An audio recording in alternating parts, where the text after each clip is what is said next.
Hello everyone, so welcome back to our YouTube channel that is chemistry Sarathi. जना स्वागत है आप सभी का हमारे इस वीडियो में। तो आज के इस वीडियो में हम एमआईएस चैप्टर के सारे पीवाईक्यूज करने वाले हैं जो कि जनवरी अटेम्प्ट 2026 में पूछे गए थे। इस चैप्टर से आपसे 18 क्वेश्चन पूछे गए थे जनवरी वाले सेशन में, तो आप समझ सकते हैं कितना ज्यादा इंपॉर्टेंट चैप्टर है ये। 10 शिफ्ट और 18 क्वेश्चन, आपकी शिफ्ट में आपको 2 क्वेश्चन देखने को मिल सकते हैं इस पर्टिकुलर चैप्टर से, तो बहुत ही ज्यादा इंपॉर्टेंट है ना। इनऑर्गेनिक हो चुकी है ऑलरेडी, फिजिकल भी हो चुकी है, ऑर्गेनिक का ही ये सेकेंड लास्ट वीडियो बचा हुआ है। ठीक है, सारे के सारे क्वेश्चंस कराए जा रहे हैं और आपकी जिम्मेदारी बन जाती है कि आप सारे क्वेश्चंस को करते हुए चलें, है ना। चलिए फिलहाल के इस वीडियो को शुरू करने वाले हैं। क्वेश्चन नंबर 1, आपके पास नाइट्रोबेंजीन दी हुई है एंड 1 2 3 4 5 6। अच्छा, तो यहां पर आपको कई सारी रिएक्शन दी हुई हैं, लास्ट में प्रोडक्ट भी पूछा गया है। चलिए जनाब बनाते हैं नाइट्रोबेंजीन। ऐसे बनाएंगे नाइट्रोबेंजीन और इसकी रिएक्शन आप करवाने वाले हैं किसके साथ, Br2 FeBr3। यहां पर हम 1 लिख दें, बोलो कोई दिक्कत है नहीं, इसको समझ लेंगे। एंड इससे जो आपको मिलने वाला है वो क्या मिलने वाला है, ब्रोमीन।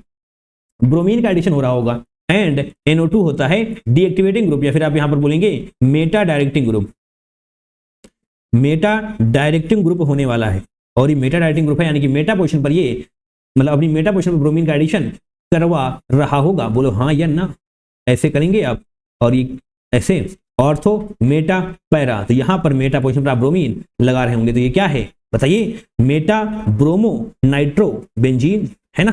एक ब्रोमीन है इसके पास, आपसे पूछा गया है नंबर ऑफ ब्रोमीन एटम्स पूछा गया है। अच्छा, SnHCl ऐसे कर देंगे। इसका काम क्या है, इसका काम है रिडक्शन एंड न्यूट्रलाइजेशन। देखिए आगे यहाँ पर भी है ना पीएच न्यूट्रलाइजेशन, तो यहाँ पर सेकेंड लिखिए और यहाँ पर थर्ड, इन दोनों को एक साथ लेकर के हम चलने वाले हैं। ठीक है, ये क्या करेगा, रिडक्शन होगा इसकी वजह से एंड यहाँ पर फिर न्यूट्रलाइजेशन। रिडक्शन एंड न्यूट्रलाइजेशन होने वाला है सेकेंड एंड थर्ड में, रिडक्शन एंड न्यूट्रलाइजेशन हो रहा होगा, न्यूट्रलाइजेशन। ठीक है, तो जनाब ध्यान से देखिएगा, NO2 है ना, NO2 है, रिडक्शन का मतलब क्या हो जाएगा, NH2। बोलो ये तो होगा NH2 यहां पर हो जाएगा, बाकी सब कुछ वैसे का वैसा ही रहेगा क्योंकि किसी और के साथ छेड़छाड़ करने की हिम्मत अभी नहीं है। Br2H2O यानी कि ब्रोमीन वाटर, इसका क्या काम है आप सभी को पता होना चाहिए। क्या पता होना चाहिए आप सभी को, ये जो NH2 है यानी कि जो एमिनो ग्रुप है वो बहुत ही स्ट्रॉन्ग एक्टिवेटर है। स्ट्रॉन्ग एक्टिवेटर लिखेंगे हम यहाँ पर, स्ट्रॉन्ग एक्टिवेटर। ठीक है, इसका क्या मतलब हुआ, इस एक्टिवेटर इसका मतलब हुआ जनाब ये, मतलब पहले तो आप ये बताइए कि कहां पर डायरेक्ट करने वाला है। ये होने वाला है ortho and para directing. NO2 होता है मेटा डायरेक्टिंग एंड NH2 होता है ऑर्थो एंड पैरा डायरेक्टिंग। ठीक है, जो यहाँ पर ब्रोमीन आपको दिखाई पड़ रहा है वो ऑर्थो एंड पैरा पोजीशन पर जुड़ने वाला है, ऑर्थो एंड पैरा पोजीशन पर जुड़ने वाला है। तो जनाब ऐसे कर दें, यहां पर हम 3 लिख देने वाले, 3 नहीं 4 लिखने वाले हैं, 4 लिखने वाले हैं भैया। आप समझ जाएंगे जैसे इन 4 लिख रहे हैं इसका मतलब इस पर्टिकुलर एजेंट का यूज किया जा रहा है। मैंने बोला आपसे ये ऑर्थो पैरा डायरेक्टिंग है। NH2 आगे बना लेते हैं यार, है ना, आगे ही बना लेते हैं। फिर यहाँ पर एक बार लिख देंगे, फिर आगे आपको एक्सप्लेन कर देंगे। ऐसे ऐसे ऐसे ऐसे ब्रोमीन यहाँ पर पहले से था, ऑर्थो यानी कि यहाँ पर ब्रोमीन आ जाएगा, पैरा यानी कि यहाँ पर ब्रोमीन आ रहा होगा एंड ये वाला भी ऑर्थो यानी कि यहाँ पर भी ब्रोमीन आपका नजर आ रहा होगा। बोलो कोई दिक्कत है, 2 4 6 है ना, ऐसे नंबर करेंगे ना, 1 2 3 पर तो पहले से था, 4 और 6 2 4 6 पर ब्रोमीन का एडिशन हो रहा है। तो जनाब क्या बचेगा, NH2 यहाँ पर है अब और सिर्फ एक ही पोजीशन बची है आपकी जहां पर ब्रोमीन नहीं है, जहां पर ब्रोमीन नहीं है वो कौन सी है, ये मेटा पोजीशन। ठीक है, यहाँ पर ब्रोमीन हो जाएगा। सही बात है, कोई दिक्कत है इसमें। पीछे चलते हैं, क्या बचा हुआ है आपके पास, 5th and 6th वाला बचा हुआ है अभी भी। NaNO2 HBr, कुछ सुना है 0 to 5 डिग्री सेंटीग्रेड, या फिर आपको कहीं पर लिखा हुआ ऐसे मिल सकता है 5 डिग्री सेंटीग्रेड से कम है टेम्परेचर। दैट मीन्स क्या मतलब होता है इसका मतलब है जनाब ये डायजोटाइजेशन रिएक्शन है, डायजोटाइजेशन रिएक्शन। एंड यहाँ पर सैंडमेयर, मैंने यहाँ पर सैंडमेयर बोल दिया था क्या, नहीं सैंडमेयर नहीं, सैंडमेयर तो ये वाला है, सैंडमेयर तो ये वाला है जनाब, ये है सैंडमेयर रिएजेंट। और शायद गलत बोल दिया था, यहाँ पर सैंडमेयर ये वाला होने वाला है ना, SnCl2 along with HCl। ये क्या होता है, ये होता है आपका स्टेफन रिडक्शन। ठीक, कोई दिक्कत नहीं होनी चाहिए। यानी कि इन दोनों, देखिए इससे क्या बनने वाला है आप सभी को पता है, इससे बन रहा होगा बेंजीन डायजोनियम क्लोराइड बनता है इससे। ठीक है, मतलब बेंजीन तो नहीं, डायजोनियम क्लोराइड आप बोले ज्यादा बेहतर रहेगा क्योंकि यहाँ पर ऑलरेडी कई सारे ब्रोमीन लगे हुए आपको दिखाई दे रहे हैं। तो स्टेप 4 एंड मतलब 5 6 को एक साथ कर लें क्या, चलिए 5 को ऐसे ही रखते हैं, 5 स्टेप नंबर 5। तो भाई साहब ये बेंजीन मेरे को तकलीफ कर रहा है, ब्रोमीन यहाँ पर हो जाएगा, ब्रोमीन यहाँ पर भी है, यहाँ पर भी है ब्रोमीन, यहाँ पर भी है आपका ब्रोमीन। यहाँ पर जो NH2 है ना, मैंने बोला डायजोटाइजेशन रिएक्शन, ये क्या करता है, NH2 को N2 पॉजिटिव Cl नेगेटिव में कन्वर्ट कर देता है, N2 पॉजिटिव Cl नेगेटिव में कन्वर्ट करता है। इसके बाद ही सारी रिएक्शंस आगे प्रोसीड करवा रहे होते हैं आप, CuBr NaBr, यहाँ पर भी ब्रोमीन ही है, तो ब्रोमीन का एडिशन होगा कहां पर? इसी को हटा करके आप ब्रोमीन का एडिशन कर रहे होंगे, तो यहाँ पर 6 लिख दें ऐसे, और ये जो कुछ भी है उसको आप ऐसे ही रखें, ब्रोमीन ब्रोमीन, यहाँ पर भी, यहाँ पर, और ये जो है N2 पॉजिटिव Cl नेगेटिव, इसकी जहां पर आप ब्रोमीन का एडिशन करने वाले हैं। तो बताइए इससे जो आपका प्रोडक्ट बना है P, जो आपको लिखा हुआ है, इसमें कितने ब्रोमीन है? 1 2 3 4 5, 5 ब्रोमीन जनाब आपके सामने लिखे हुए हैं। तो ऑप्शन नंबर सेकेंड बिल्कुल सही हो जाने वाला है। बोलो हाँ है ना, सही है। ये सारी रिएजेंट्स आपको याद होने चाहिए, अगर नहीं याद होंगे तो जनाब आप क्वेश्चन को सॉल्व नहीं कर पाने वाले हैं। नाउ क्वेश्चन नंबर सेकेंड, यहाँ पर आपके पास सीक्वेंस ऑफ रिएक्शन है और इसका वेट दिया हुआ है आपको, एंड इसका वेट आपको निकालना है, ठीक है। इधर आइए, पहले तो आप रिएक्शन को कंप्लीट करें।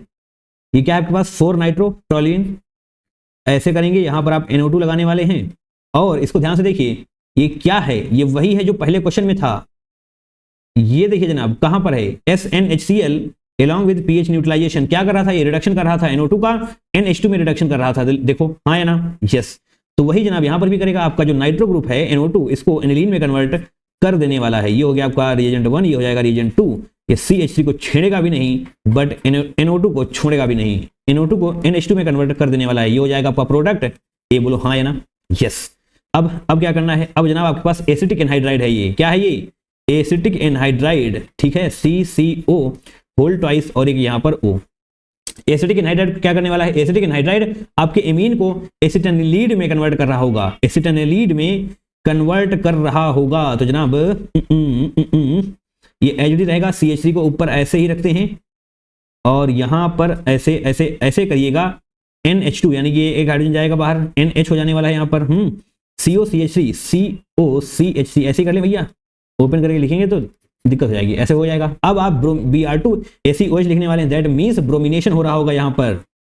और अगर आपको नहीं पता तो मैं बता दूं, जो ये ग्रुप है जनाब, ये NHCOCH3, ये ऑर्थो पैरा डायरेक्टिंग है। अगर ऑर्थो पैरा डायरेक्टिंग है तो जनाब ऑर्थो एंड पैरा पोजीशन पर ही ब्रोमीन का एडिशन होगा। अरे ब्रोमिनेशन ना, अरे भैया ब्रोमिनेशन ना, इसको आप ऐसे करें, ऐसे कर लेते हैं, यहाँ पे जगह है ना खाली, ये जादू है। यहाँ पर आप Br2 ACOH लिखेंगे, है ना, और यानी कि ब्रोमिनेशन होने वाला है। मैंने आपसे कहा ये ऑर्थो पैरा डायरेक्टिंग है, ऑर्थो एंड पैरा डायरेक्टिंग है, पर आप यहाँ पर देख पा रहे हैं पैरा पोजीशन तो ब्लॉक है, अब उसको हटाएगा तो है नहीं, पैरा पोजीशन ब्लॉक है, यानी कि ऑर्थो पोजीशन पर ब्रोमीन का एडिशन हो रहा होगा, ऑर्थो पोजीशन पर ब्रोमीन का एडिशन होगा, ठीक है।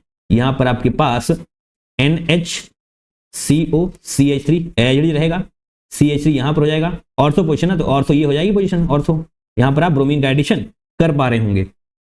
बोलो हाँ या ना। अब जनाब आपको क्या करना है, इसका वेट आपको दिया हुआ है 4 नाइट्रोटोल्यूइन का 137 मिलीग्राम, है ना।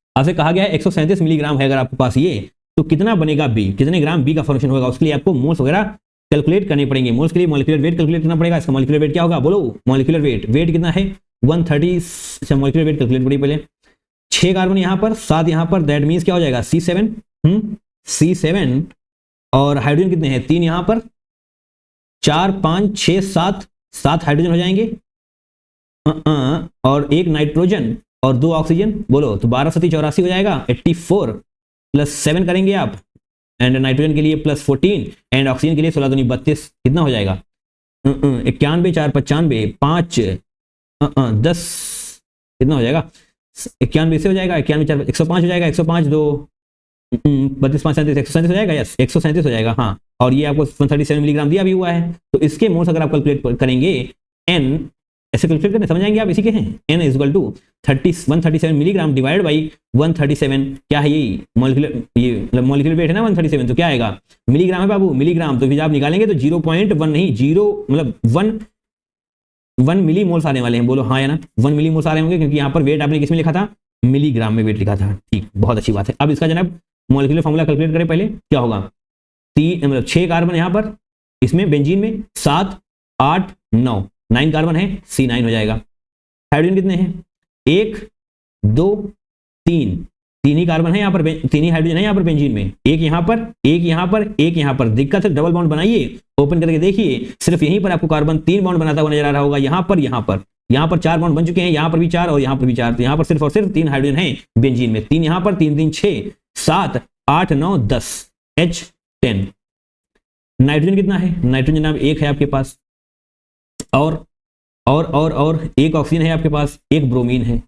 कैलकुलेट करिए मॉलिक्यूलर वेट इसका, 12 नवियाँ, कुछ छोटा तो नहीं है, कुछ छोटा नहीं है, 12 नवियाँ 108 हो जाएगा, हाइड्रोजन का 10 हो जाएगा, नाइट्रोजन का 14 हो जाएगा, ऑक्सीजन का 16 हो जाएगा, ब्रोमीन का 80 हो जाएगा। बोलो हाँ है ना।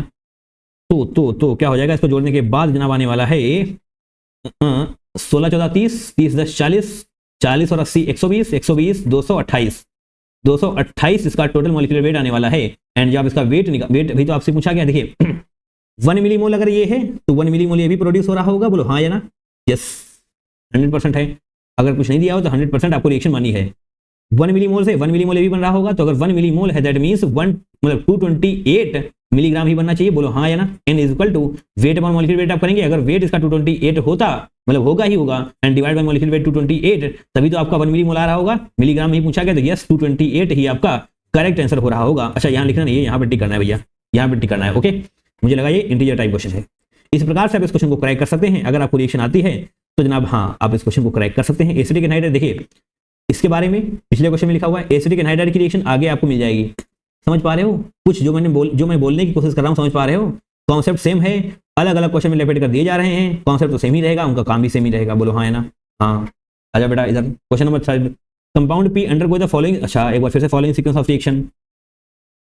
पी से क्यू बन रहा है, क्यू से ये बन रहा है, ये क्या है मैं बताता हूँ आपको। देखिए ये क्या है, साइक्लो, 4 कार्बन है, साइक्लोहेक्सेन हो जाएगा, साइक्लोहेक्सेन। एंड यहाँ पर क्या है, ये NC है तो आइसोसाइनाइड होगा, CN होता तो साइनाइड होता, बट यहाँ पर क्या है NC मतलब N से जुड़ा हुआ, that means cyclohexane isocyanide, cyclohexane isocyanide. देखिए अगर रिएजेंट्स नहीं याद होंगे ना तो यकीन मानिए आप बहुत दिक्कत में होने वाले हैं। आइसोसाइनाइड है, साइक्लोहेक्सेन आइसोसाइनाइड है आपके पास, ठीक है।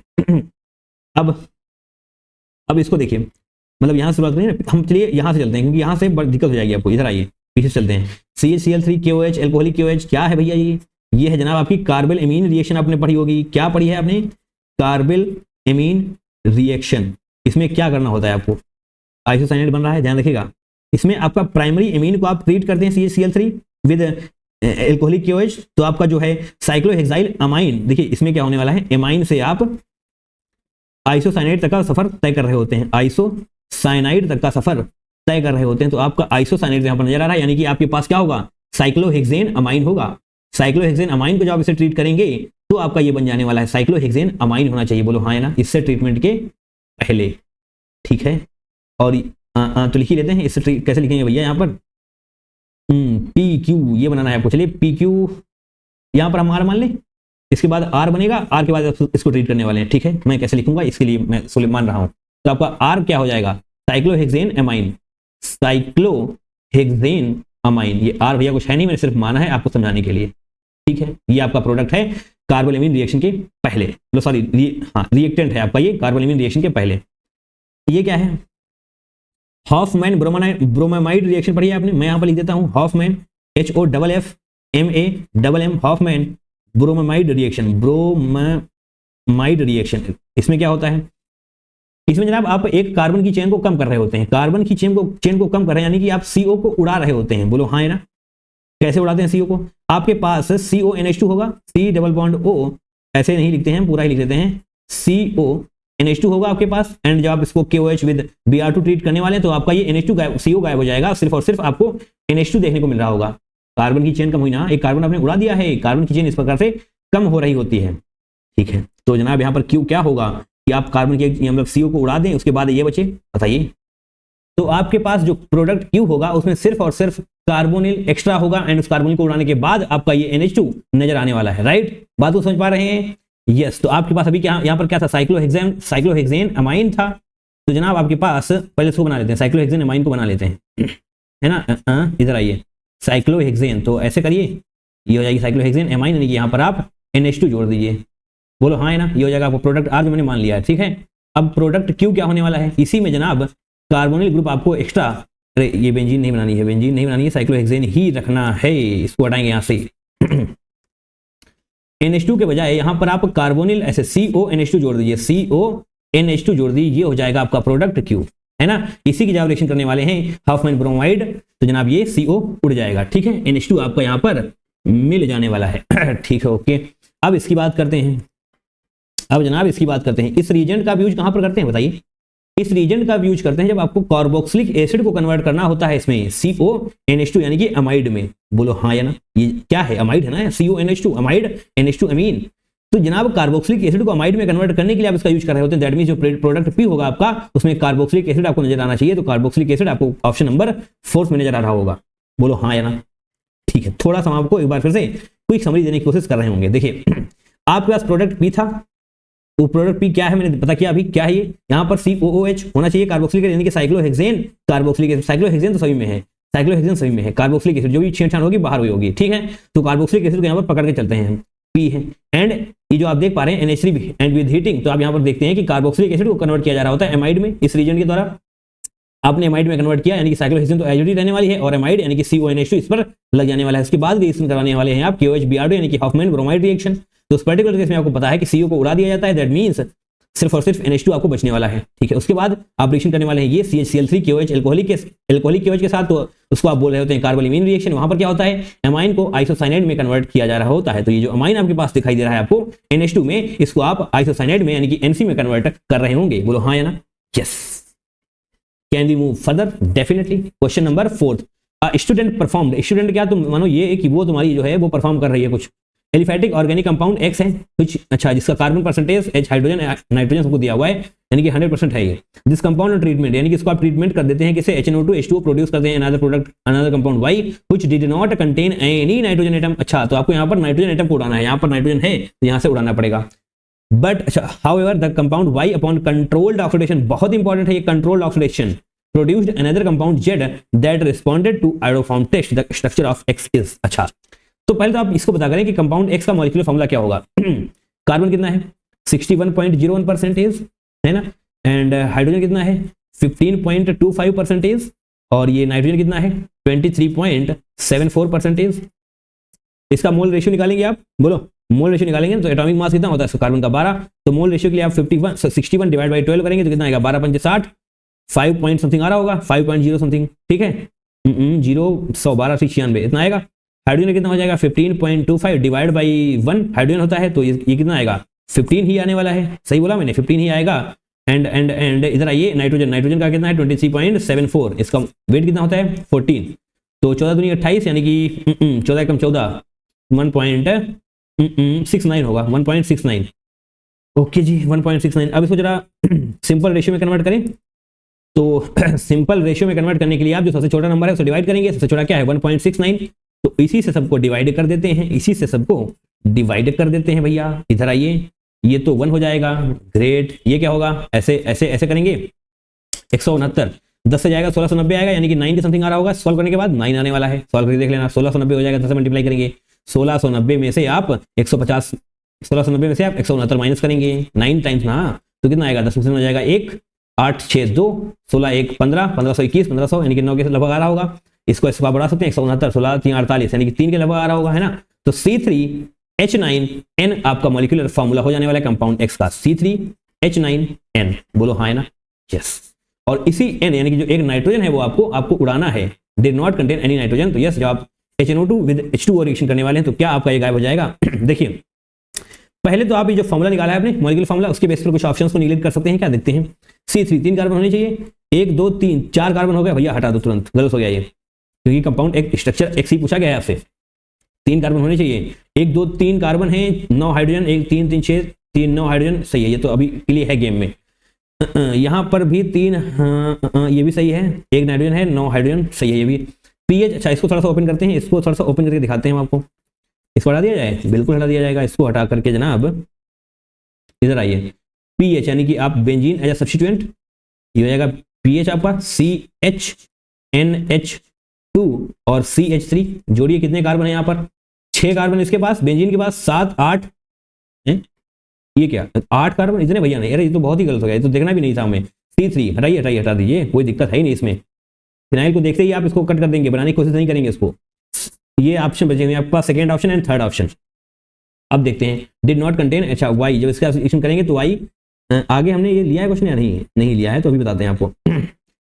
तो पहले तो ये रिएक्शन देखते हैं, ये वाली कहाँ है, ये देखिए HNO2 H2O क्या कर रहा होता है, काम पता है आपको इसका, इसका काम है प्राइमरी एलिफेटिक एमाइंस को एल्कोहल्स में कन्वर्ट कर देना। प्राइमरी एलिफेटिक एमाइंस जो होंगी उसको एल्कोहल में कन्वर्ट करने का काम है। देखिए इसका नाम क्या होने वाला है, इसका नाम क्या होने वाला है, 1 2 3 करेंगे आप तो क्या होगा 1 2 3 यानी कि 2 पर अमाइन है, propane two amine, propane two amine, इसको लिख दें क्या यहाँ पर प्रोपेन टू अमाइन, इस प्रकार से लिखा जा रहा होगा यहाँ पर, है ना।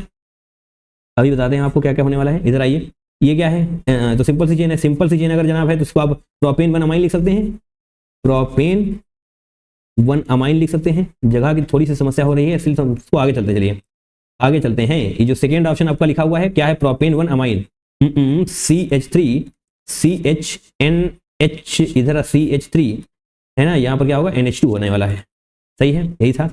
ऑप्शन नंबर थर्ड को देख लेंगे, यहाँ पर ऑप्शन नंबर थर्ड को देख लेंगे, CH3 CH2 CH2 NH2, ठीक है।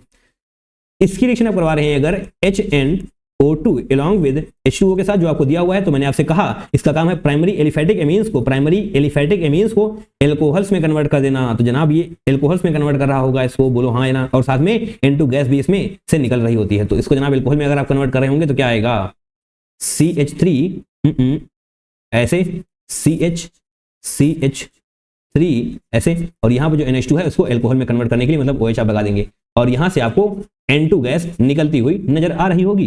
बोलो अगर ये N2 निकल जाएगी दैट मींस नाइट्रोजन वहां से गायब हो जाने वाला है।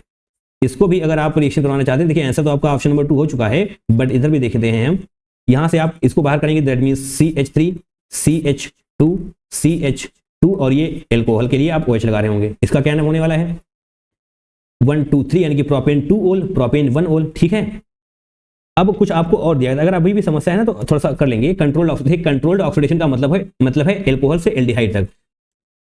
तो अब आपको करवाना है कंट्रोल्ड ऑक्सीडेशन, जो आपको दिया हुआ है कि आप प्रोडक्ट Y बनाने के बाद इसका कंट्रोल्ड ऑक्सीडेशन करवाएंगे, एंड क्या प्रोडक्ट बनेगा, तब बनेगा Z।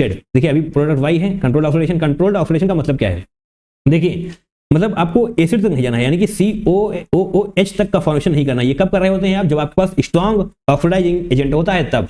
यहाँ पर तो कंट्रोल ऑक्सीडेशन यानी कि एल्डिहाइड एसीटोन तक ही आपको रुक जाना होगा, जहां पर जो भी बनेगा उस हिसाब से बनाएंगे। तो इसमें आपको एसीटोन बनने वाला है, एसीटोन बनने वाला है जब इसका ऑक्सीडेशन करेंगे CH3 इधर भी होगा, C डबल बॉन्ड यहाँ पर, इसको क्या बोलते हैं आप एसीटोन। कैसा है ये, क्या है ये, मतलब ये कीटोन है ना, और यही आपको बताया गया है कि आपको प्रोडक्ट Z जो है आपका वो पॉजिटिव आइडोफॉर्म टेस्ट दे रहा होगा। तो ये जनाब आपका ऑप्शन नंबर सेकंड ही सही होगा, क्योंकि देखिए carbonyl group, methyl carbonyl group, यानी कि ये आइडोफॉर्म टेस्ट आपको दे रहा होगा, आइडोफॉर्म टेस्ट आपको दे रहा होगा। ऑप्शन नंबर सेकंड आपका बिल्कुल सही हो जाने वाला है। बट थर्ड को भी देख लेते हैं।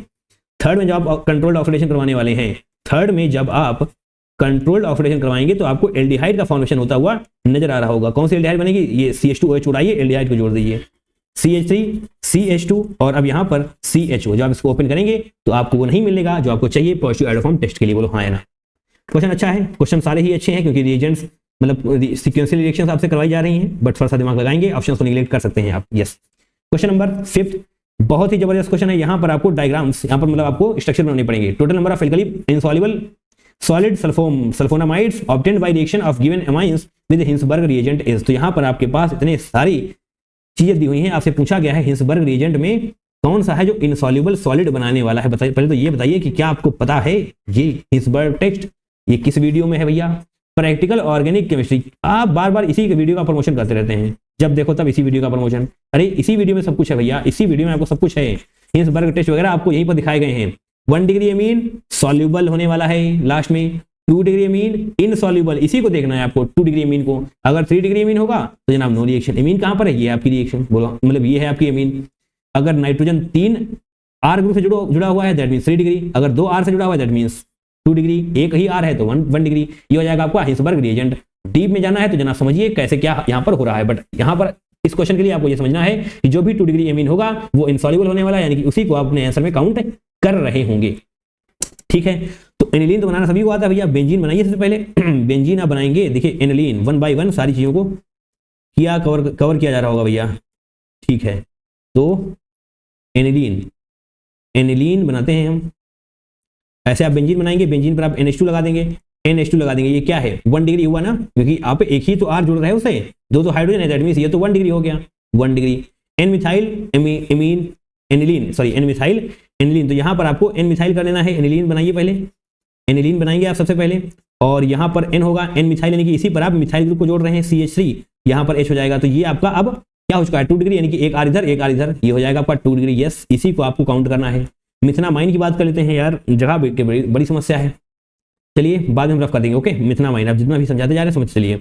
मिथनामाइन यानी कि जनाब आपको मीथेन प्लस, मिथनामाइन यानी कि मीथेन 1 एमाइन, मीथेन 1 एमाइन ही तो है NH3CH3 NH2, बोलो ये भी जनाब 1 डिग्री एमाइन है क्योंकि एक ही आर जुड़ा हुआ है ऐसे। NN डाई मिथाइल मिथनामाइन, देखिए ध्यान से, NN di methyl methane 1 amine, पहले तो बनाइए आप एमीन ऐसे, यहाँ पर आप ये हो गया आपका मतलब एमीन है ना, एमीन। ओके, दैट मीन्स ये नहीं बनाना है, मैंने एनिलीन पढ़ लिया यार, एनिलीन पढ़ लिया था मैंने।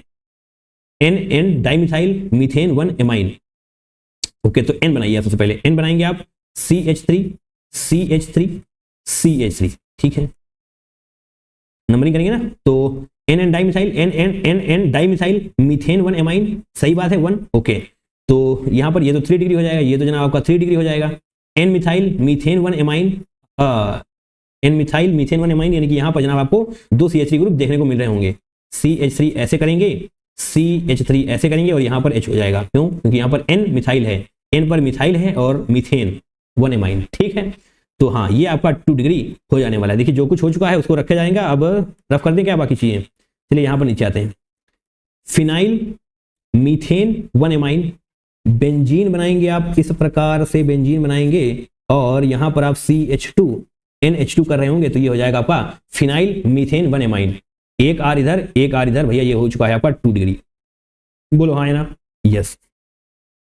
N प्रोपिल एनिलीन, यानी कि आप बनाइए ऐसे बेंजीन एनिलीन, यानी कि आप यहाँ पर NH2 लगाएंगे, बट NH लगाइए अभी क्योंकि आप प्रोपिल यहाँ पर एक चेन जोड़ने वाले हैं। प्रोपिल यानी कि 3 कार्बन की चेन CH2 CH3, ये हो जाएगा आपका N प्रोपिल एनिलीन। तो N एक आर यहाँ पर एक यहाँ पर, ये भी आपका 2 डिग्री हो जाने वाला है, ये भी आपका 2 डिग्री हो जाएगा।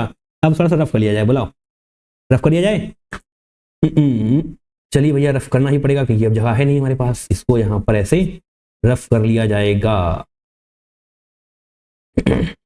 ध्यान से आप देखते रहें बस, कुछ भी आपसे छूटना नहीं चाहिए जनाब। N फिनाइल एनिलीन क्या होने वाला है, देखिए फिनाइल एनिलीन यानी कि एनिलीन पहले तो बनाइए, यानी कि बेंजीन हो जाने वाला है। और यहाँ पर आप N लगा रहे होंगे, फिनाइल यानी कि ये तो एनिलीन के लिए आपने बनाया था, फिनाइल यानी कि एक बार फिर से आप बेंजीन का स्ट्रक्चर इस प्रकार से बना रहे होंगे और यहाँ पर आप NH कर रहे होंगे, ये हो जाएगा आपका N, मतलब क्या हो जाएगा ये N फिनाइल एनिलीन है ना, ये तो हो जाएगा। दैट मीन्स ये भी आपका 2 डिग्री होने वाला है, एक आर यहाँ पर एक यहाँ पर, ये भी आपका 2 डिग्री हो रहा होगा, ठीक है। इसको आप जनरली किस नाम से जानते हैं, डाई फिनाइल एनिलीन। 2 फिनाइल है आपके पास, यस। अब जनाब क्या करने वाले हैं, अब NN डाई मिथाइल को यहाँ पर लेकर आते हैं, NN डाई मिथाइल एनिलीन। ध्यान से देखते रहिए एक बार, एनिलीन एक बार फिर से, जैसे ही एनिलीन आपको आ रहा है, आपको बेंजीन बनाना है, उस पर आपको नाइट्रोजन जोड़ना है, डाई मिथाइल बोला गया, यानी कि ऐसे आप बना देंगे। ये तो 3 डिग्री हो गया, ये तो बाबूजी 3 डिग्री हो गया। एलाइल एमीन के लिए क्या करते हैं होते हैं यहाँ पर, देखिए एलाइल एमीन कैसे करेंगे आप, ऐसे करिए, NH2 और NH2 जिस कार्बन से जुड़ा हुआ है उसके बगल वाला कार्बन डबल बॉन्ड होना चाहिए, हो जाएगा आपका एलाइल एमीन। तो ये भी आपका 1 डिग्री ही है, 2 डिग्री तो नहीं है। आइसोप्रोपिल एमीन की बात कर रहे होंगे अगर हम, आइसोप्रोपिल यानी कि आप आइसोप्रोपिल है ना, तो 3 कार्बन की चेन होनी चाहिए पहले, तो 3 कार्बन की चेन बनाए आप, 3 कार्बन की चेन बनाएंगे आप, ये हो जाएंगे 3 कार्बन, 1 2 3। आइसो यानी कि यहाँ पर ही आप NH2 जोड़ रहे होंगे, आइसो है ना NH2, यानी कि एक आर यहाँ NH2 जिस कार्बन से जुड़ा हुआ है, नहीं ये तो 1 डिग्री हो जाएगा यार, ये तो 1 डिग्री हो जाएगा, मतलब नाइट्रोजन कितने कार्बन से जुड़ा हुआ है, एक ही से जुड़ा हुआ है, ठीक है भैया, ठीक है, बहुत बढ़िया बात है। एक बार काउंटिंग वगैरह करते हैं, बहुत ध्यान से देखिएगा, काउंटिंग में आपकी कोई भी समस्या होनी ना पाए। तो चलिए भैया कर लेते हैं काउंटिंग, मतलब क्या इनसॉल्युबल ढूंढना है आपको, दैट मीन्स आपको ये देखना है कौन सा 2 डिग्री है, 2 डिग्री जो भी होगा वो इनसॉल्युबल होने वाला है, उसी की काउंटिंग आपको लिखनी है। पर एक बार हम फिर से चेक कर लेते हैं सबको सही क्या, मैंने एनिलीन 1 डिग्री ही है, 2 डिग्री है, सही है भैया, ये 1 डिग्री होता है, ये भी 3 डिग्री ही है, ये भी 2 डिग्री ही है, ये भी इधर आइए, नहीं ये तो 1 डिग्री है ना, ये तो 1 डिग्री है भैया, ये तो 1 डिग्री है, ये 1 डिग्री हो जाएगा क्योंकि यहाँ पर आप देख पा रहे हैं, आपको ये देखना है जो नाइट्रोजन है ना वो कितने कार्बन से जुड़ा हुआ है, वही होता है डिग्री का मतलब, 2 नहीं होगा, ये 1 ही होगा क्योंकि नाइट्रोजन आपका 1 से जुड़ा हुआ है। N propyl aniline, N propyl nitrogen 2 यहाँ 2 डिग्री हो जाएगा, ये N फिनाइल ये भी आपका 2 डिग्री हो जाएगा, एक ही 3 डिग्री होगा क्या? हाँ 3 डिग्री होगा। एलाइल 1 डिग्री, ये 1 डिग्री, ठीक है। तो आपको यहाँ पर जोड़ना है, अरे एक सेकेंड, आपको देखना है 2 डिग्री वाले कितने हैं, 2 डिग्री वाले कितने हैं जनाब, देखें। एक ये हो जाएगा, दूसरे पेन से लिया जाएगा, एक ये, एक ये, एक एक, कितने हो गए? 4 हो गए, यानी कि ऑप्शन नंबर 3 आपका बिल्कुल सही हो रहा होगा। मैं जानता हूं यहाँ पर कि स्क्रीन में थोड़ा सा आपको डिस्टर्बेंस नजर आ रहा होगा, बट हाँ पूरा अगर आपने सही तरीके से समझा तो कोई दिक्कत नहीं होने वाली, ठीक है। स्ट्रक्चर्स इंपॉर्टेंट है, आपने इस वीडियो से मतलब इस वाले क्वेश्चन से समझ लिया है ना। Moving forward, question number 6 statement type question, एक बार फिर से आपके सामने। Statement 1, the dipole moment of RCN is greater than RNC। बोला था मैंने, क्या है ये? साइनाइड, इसको आप साइनाइड बोलेंगे, इसको आइसोसाइनाइड बोल रहे होंगे, NC। अच्छा ये हुआ, और दूसरा स्टेटमेंट सी में है, RNC can undergo hydrolysis under acidic medium to produce this बोले तो COOH। अच्छा जी, ऐसा होता है क्या? देखिए बात अगर डाइपोल मोमेंट की करी जा रही होगी तो हाँ ये बात सही है, RCN का डाइपोल मोमेंट RNC यानी कि आइसोसाइनाइड से ज्यादा होता है। ये हो जाएगा एल्काइल साइनाइड, ये हो जाएगा एल्काइल आइसोसाइनाइड। बोलिए हाँ या ना? ठीक है, डाइपोल मोमेंट ज्यादा होता है। कितना होता है इसका डाइपोल मोमेंट? इसका होता है 3.9 के समथिंग होता है, और इसका 3 होता है। तो क्या ये वैल्यूज याद करनी पड़ेंगी? बिल्कुल नहीं जनाब, वैल्यूज याद करनी ही नहीं है आपको। देखिए यहाँ पर जो C++N होता है ना, C++N का जो पोलराइजिंग नेचर होता है नाइट्राइल के केस में, पोलराइजिंग नेचर थोड़ा सा ज्यादा होता है, ठीक है। इसका पोलराइजिंग नेचर थोड़ा सा ज्यादा होता है, दैट मीन इसका डाइपोल मोमेंट भी थोड़ा सा ज्यादा ही हो रहा होगा। तो बात इतनी तो बिल्कुल सही है, इतनी बात आपकी बिल्कुल सही है, इसको हम ऐसे टिक करते हैं। अब यहाँ पर आइए, RNC can undergo hydrolysis under acidic condition to produce. अच्छा ऐसा है क्या? RNC ये रहा आपका, H2O आपका ये रहा, हाइड्रोलिसिस करवा रहे हैं आप, एसिडिक कंडीशन के लिए आप H+ ले रहे होंगे। तो जब आपके पास एल्काइल आइसोसाइनाइड अंडर हाइड्रोलिसिस, मतलब undergo hydrolysis under acidic medium, मतलब एसिडिक कंडीशन के थ्रू अगर जा रहा होगा, तो ये एल्काइल आइसोसाइनाइड जो है आपका एमाइंस एंड फॉर्मिक एसिड में कन्वर्ट हो रहा होगा, एमाइंस में कन्वर्ट हो रहा होगा, मतलब एमाइंस में एमाइन यानी कि RNH2 में कन्वर्ट होगा, एंड फॉर्मिक एसिड के लिए आप HCOOH समझ सकते हैं। ये हो जाएगा आपका फॉर्मिक एसिड, ये हो जाएगा आपका प्राइमरी एमीन, ठीक है। क्या बोला गया आपसे? ये कहाँ भैया? COOH नहीं, RCOH नहीं, HCOOH, यानी कि ये गलत है आपका, बहुत ध्यान से देखिएगा। R नहीं, अगर R का मतलब हो जाएगा एल्काइल, एल्काइल ग्रुप नहीं है आपका, समझ रहे हैं ना? ये है फॉर्मिक एसिड, और ये क्या है? Carboxylic acid. समझ पा रहे हैं? तो ये वाला लाइन आपका बिल्कुल ही गलत है, समझ पा रहे हैं? इसलिए क्वेश्चन टफ है। एक स्टेटमेंट लपेट कर दो स्टेटमेंट्स, स्टेटमेंट 1 टोटली आपका गलत हो जाएगा, क्योंकि एक के सही होने से कुछ फर्क पड़ता नहीं है, एक के गलत होने से फर्क जरूर पड़ता है ना। नाउ स्टेटमेंट सेकंड देखेंगे, RCN hydrolyses under acidic medium to produce a compound which on treatment with SOCl2।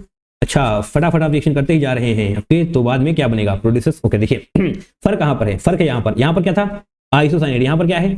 यहाँ पर क्या है? साइनाइड। तो जो आपसे यहाँ पर कहा गया था ना आइसोसाइनाइड के केस में, वो आइसोसाइनाइड के केस में नहीं, साइनाइड के केस में बन रहा होता। तो यस, यहाँ पर आपको कार्बोक्सिलिक एसिड बनता हुआ नजर आ रहा होगा। बाकी का तो कंडीशन सेम ही है ना, hydrolyses under acidic medium, hydrolyses under acidic medium. तो यस, यहाँ पर आप करें RCN plus H2O under acidic medium के लिए H+, तो यहाँ पर आपको RCOOH मिलता हुआ नजर आ रहा होगा, बोले तो कार्बोक्सिलिक एसिड। अब आपको इसका रिएक्शन करवाना है SOCl2 के साथ, ठीक है। SOCl2 यानी कि क्लोरीनेशन हो रहा होगा, RCOOH SOCl2 के साथ रिएक्शन करेगा तो क्लोरीनेशन यानी कि RCOCl बनेगा, RCOCl बनेगा। ओपन करना चाहते हैं तो डबल बॉन्ड O ऊपर कर लेंगे, कोई दिक्कत नहीं है इसमें, है ना।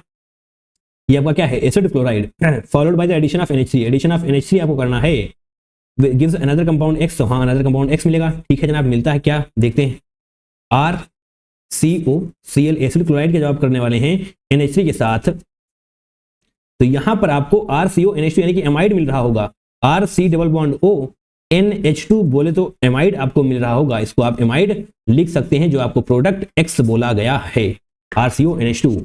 अब फर्दर आपको क्या करना है? RCONH2 ये रहा कंपाउंड X, इसको फिर से ट्रीटमेंट करेंगे, NaOCl along with NaOH gives a product that on treatment with। अच्छा ट्रीटमेंट देते रहो भैया, देते रहो ट्रीटमेंट, कोई दिक्कत है नहीं इसमें, है ना। RCONH2 ऐसे लिख ले, डबल बॉन्ड O बनाने में होती है दिक्कत। NaOCl था, NaOH था आपके पास, ठीक है। ये क्या प्रोड्यूस करेगा? ये आपको प्राइमरी एमीन प्रोड्यूस करने वाला है। क्यों? इसका काम क्या होता है? इसका काम होता है ये CO को उड़ा देना। काम पता है तो बढ़िया रहेगा। CO को उड़ाएगा यानी कि RNH2 ही आपका बचने वाला है। ये आपका क्या हो जाएगा? एमीन, प्राइमरी एमीन लिख सकते हैं आप, क्योंकि एक ही R जुड़ा हुआ है। 1 डिग्री एमीन बोलेंगे हम इसको, प्राइमरी एमीन, क्योंकि एक ही एल्काइल ग्रुप इससे जुड़ा हुआ है नाइट्रोजन से। फर्दर आपको रिएक्शन करवानी है इसकी CHCl3KOH। थोड़ी देर पहले ही आप इस रिएक्शन को करके आ रहे हैं, थोड़ी देर पहले ही आप इसको रिएक्शन को करके आ रहे हैं। कहां पे करके आ रहे थे? चेन रिएक्शन ये देखिए सेकेंड वाला CH KOH क्या था यहाँ पर कार्बोनिल क्या कर रहे थे आप, एमाइड से आइसोसाइनाइड का फॉर्मेशन कर रहे थे, एमाइन से आइसोसाइनाइड का फॉर्मेशन आप कर रहे थे, वही तो करना है आपको। यानी कि यहाँ पर RNH2 है आपके पास, RNH2 है आपके पास, रिएक्शन के रिएजेंट्स क्या है आपके पास, कार्बोनिल के हैं CHCl3 along with alcoholic KOH along with alcoholic KOH लिख रहे होंगे आप, प्लस करेंगे यार, है ना, प्लस कर देंगे यहाँ पर, तो जनाब आपको मिल रहा होगा आइसोसाइनाइड। क्या आपको यही बनाकर दिया गया है? जी हाँ, आपको यही बनाकर दिया गया है, प्रोड्यूसेस आइसोसाइनाइड। बताइए, क्वेश्चन अच्छा है एंड हाँ ये स्टेटमेंट सेकंड आपका सही है, 1 फॉल्स सेकंड इज ट्रू। एक ही क्वेश्चन आपको ऐसा लगेगा एक क्वेश्चन में 2 स्टेटमेंट, पर आप देख रहे हैं, है ना, पहली बार में 2 स्टेटमेंट लपेटे गए हैं एक साथ, और यहाँ पर तो चेन रिएक्शन के थ्रू क्वेश्चन पूछा गया है, देख रहे हो। ये सारी बातें, एक भी रीजन नहीं आता होगा आप क्वेश्चन को क्रैक नहीं कर पाएंगे, दिस इज द फैक्ट। एक भी चीज आप छोड़ देंगे फंस जाएंगे। आइसोसाइनाइड यहाँ पर आपको लास्ट में मिलता हुआ नजर आ रहा होगा। खास बात यह है कि कॉन्सेप्ट रिपीट हो रहे हैं, हाँ ये एडवांटेज है आपके पास। Question number 7, a student has planned to prepare acetanilide अच्छा from aniline using acetic anhydride, ये भी आ चुका है, आपने देखा है इसको, मैं बार बार नहीं दिखाऊंगा। a student has started from 9.3 gram of aniline, अच्छा हैड ओके, तो आपसे यहाँ पर परसेंटेज ऑफ यील्ड पूछा गया है। आपके पास एनिलीन था, आप बनाने वाले एसिटाइलिन किसका यूज करके, एसिटिक एनहाइड्राइड का यूज करके, परसेंटेज ऑफ रिएक्शन पूछा गया आपसे, percentage of yield. Acetic anhydride भी वहीं पर था आई थिंक, हाँ ये देखिए एसिटिक एनहाइड्राइड मैंने बोला था आपसे, एसिटिक एनहाइड्राइड है, हाँ कहाँ पर मैंने कुछ बताया था इसके बारे में, हाँ ये बताया था मैंने, एसिटिक एनहाइड्राइड क्या कर रहा था, NH2 से ये कन्वर्ट कर रहा था, एसिटाइलिन बना रहा था। तो आइए एक बार फिर से आपको वही बनाना है जो आप बना चुके हैं। मैंने कहा है आपसे क्वेश्चन रिपीट हो रहे हैं, कॉन्सेप्ट्स के थ्रू क्वेश्चन रिपीट हो रहे हैं, ये आपके पास एडवांटेज है। Aniline, prepare acetyl from aniline, तो एनिलीन बनाइए भैया, ये हो जाएगा आपका बेंजीन और इस पे आप लगाएंगे NH2, ये हो जाएगा आपका एनिलीन। इसका आप रिएक्शन करवाने वाले हैं किसके साथ, एसिटिक एनहाइड्राइड के साथ, एसिटिक एनहाइड्राइड के साथ। जस्ट अ सेकेंड, इसको आप ऐसे बनाएं, acetic anhydride CH3CO whole twice, और यहाँ पर ऑक्सीजन, इसी को बोलते हैं एसिटिक एनहाइड्राइड, और ये हो जाएगा आपके बेंजीन, और इस पर जोड़ने वाले हैं आप NH और COCH3, इसी को बोलते हैं आप एसिटाइलिन, ठीक है। आपसे यह कहा गया है कि आपने एनिलीन लिया था 9.3 ग्राम्स और आपको ये मिला है कितना 11 ग्राम्स, तो आपसे कहा गया है परसेंटेज ऑफ यील्ड बताइए। तो उसके लिए आप मोल्स पता करें कितने हैं, वेट तो आपका देखिए, मोल्स के लिए आप ऐसे करेंगे, वेट आपका ये हो जाएगा, मॉलिक्यूलर फॉर्मूला इसका क्या होने वाला है, C6 है ना, 6 कार्बन है C6, और हाइड्रोजन कितने हैं, हाइड्रोजन कितने हैं 1 2 3 4 5 हाइड्रोजन यहाँ पर, 5 2 7, एक नाइट्रोजन, मॉलिक्यूलर फॉर्मूला 12 छंग 72 और 7 इसका 14 इसका, नाइट्रोजन का 14 7 21 72 93, यानी कि 0.1 मोल्स इसके आ जाने वाले हैं। तो इसके भी 0.1 मोल्स ही होने चाहिए, ठीक है।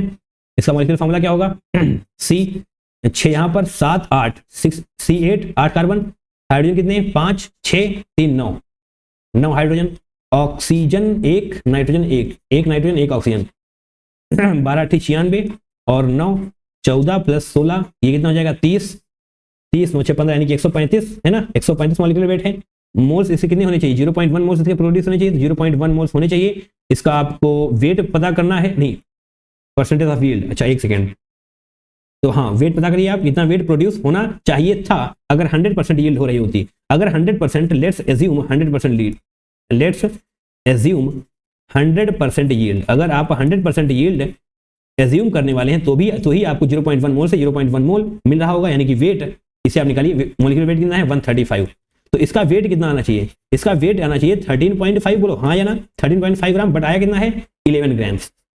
100% यील्ड के हिसाब से 13.5 ग्राम आना चाहिए, बट आया है 11 ग्राम्स, तो आप बताएंगे कि कितना परसेंटेज यील्ड आपका प्रोड्यूस हुआ है, परसेंटेज यील्ड उसके लिए जितना प्रोड्यूस हुआ है, कितना एक्चुअल में 111 ग्राम कितना होना चाहिए था, 13.5 इंटू 100 आप कर रहे होंगे परसेंटेज के लिए। तो आप यहाँ पर ऐसे करें, 5 से जाएगा तो 5 दूनी 10, 5 से 35 और यहाँ पर 20 हो जाएगा, 11 दूनी 22 आप करेंगे तो 220 हो जाएगा, 11 दूनी 22 हाँ 27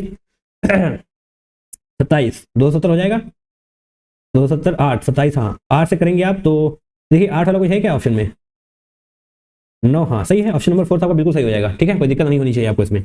थोड़ा अप्रोक्सीमेशन लीजिए, डेफिनेटली आप इसको टिक करके आगे बढ़ पा रहे होंगे, बोलो हाँ या ना, जनाब सही है, कर सकते हैं इसको, कॉन्सेप्ट रिपीट हो रहे हैं तो क्वेश्चन लगाइए, PYQs रिपीट होंगे आपको। नाउ क्वेश्चन नंबर 8 आपके पास कुछ है, reactant product A and product B बनाना है आपको, ध्यान से देखिए, रिएक्टेंट्स को रीजेंट्स को ध्यान से देखिएगा, C6H5COCl ये क्या है, बेंजीन एज सब्स्टिट्यूएंट यानी फिनाइल, ये क्या है बेंजोइल क्लोराइड, ध्यान से देखिएगा बेंजोइल क्लोराइड है आपका ये रिएजेंट, और नीचे क्या है बेस, ठीक है NaOH बेस होता है। नाइट्रोजन के पास एक लोन पेयर है और ये लोन पेयर जो है आपका कार्बोनिल कार्बन पर अटैक कर रहा होगा। कार्बोनिल कार्बन यानी कि जिस कार्बन से डबल बॉन्ड O बना हुआ है, CO डबल बॉन्ड O बना हुआ है इससे, तो ये अटैक करने वाला है। ओपन करके देख लेंगे तो आप कैसे देख रहे होंगे, C6H5 C double bond O Cl, ये है आपका एक्चुअल। ओपन करके आप देखेंगे तो ये क्या है आपका कार्बोनिल कार्बन, इसी पर ये लोन पर अटैक करेगा और इस क्लोरीन को इस प्रकार से बाहर भेज देगा। क्लोरीन को बाहर भेज देगा, यस। तो और हाँ, जब क्लोरीन को बाहर भेजेगा तो H भी बाहर जाएगा, दैट मींस HCl बन रहा होगा। HCl NaOH के द्वारा न्यूट्रलाइज कर दिया जाएगा। बोलो हाँ या ना। ये बेस है, ये एसिड है, दोनों यहाँ पर न्यूट्रलाइजेशन रिएक्शन हो रही होगी, बट उससे आपको लेना देना है नहीं, आपको A बनाना है।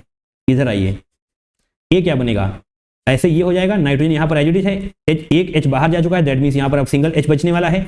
अब इससे आप C6H5 जोड़ पा रहे होंगे, COC6H5, ये आपका बन जाएगा आपका प्रोडक्ट A जो कि यहाँ पर लिखा हुआ है। कोई भी दिक्कत, कोई भी समस्या नहीं। आप इस रिएक्शन को क्या नाम देते हैं, इस रिएक्शन का नाम होता है स्कॉटन बाउमैन रिएक्शन। पता है, अच्छी बात है, नहीं पता है भूल जाइए, हमने कुछ बताया था आपको। न्यूक्लियोफिलिक एसाइल सब्स्टिट्यूशन रिएक्शन अभी कंप्लीट हो जाने वाली है और अब LiAlH4 ये क्या होता है, ये जनाब होता है strong reducing agent. Strong reducing agent है ये, हल्का फुल्का नहीं है, बड़ा ही पावरफुल है ये, है ना। ठीक है जनाब, ये रिड्यूस करा होगा मतलब C डबल बॉन्ड O जो है ये, इसको एक बार फिर से ओपन कर देते हैं। अगर आपको कोई भी तकलीफ, कोई भी समस्या है, कोई भी तकलीफ, कोई भी समस्या आपके जीवन में आनी नहीं चाहिए, C6H5 इसको एच रखते हैं। रिड्यूसिंग, रिडक्शन का मतलब क्या होता है, ऑक्सीजन कम करना, हाइड्रोजन बढ़ाना। अरे हाँ है ना, रिडक्शन का मतलब होता है ऑक्सीजन कम करना, हाइड्रोजन बढ़ाना। तो ये डबल बॉन्ड O जो है इसको उड़ा करके यहाँ पर CH2 हो जाने वाला है, CH2 हो जाने वाला है। सही बात है, कोई दिक्कत है आपको नहीं होनी चाहिए। LiAlH4 followed by H2O, followed by H2O, तो यहाँ पर हो जाएगा CH2।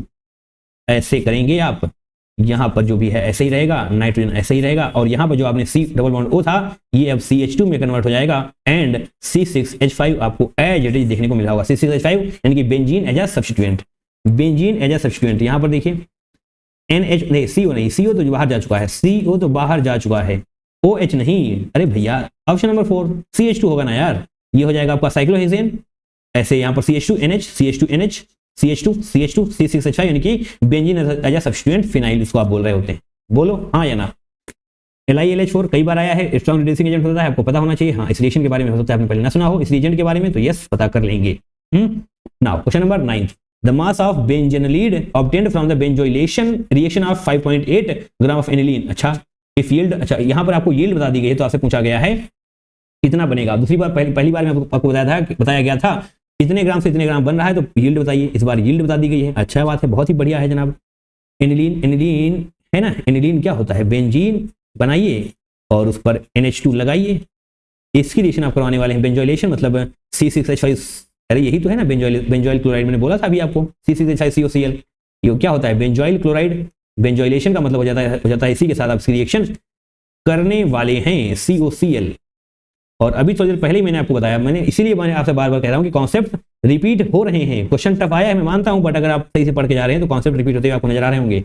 यहाँ पर भी यही होगा, नाइट्रोजन है लोन पेयर, अटैक करेगा इस पर, बाहर भेज देगा, HCl बाहर जाएगा, सेम ही तो है ना यार। इसमें पूछना क्या है आपको, नाइट्रोजन एज इट इज रहेगा, H एक बार यहाँ पर आप रखेंगे, HCl बाहर जा चुका है तो COC6NH2 से जुड़ जाएगा, COC6H5। मैंने कुछ और बोल दिया शायद, COC6H5 ही इससे जुड़ रहा होगा। तो जनाब ये क्या है, ये है आपका बेंजेनलाइड। बेंजेनलाइड भैया नाम बोलने में मेरे को होती है तकलीफ, और HCl अगर आप लिखना चाहें लिख सकते हैं क्योंकि ये भी तो बाहर जा रहा है, HCl।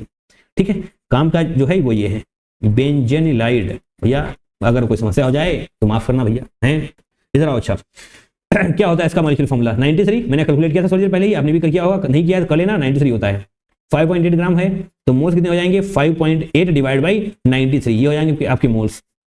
ठीक है, यील्ड कितना ही 82%। अच्छा यील्ड 82% है।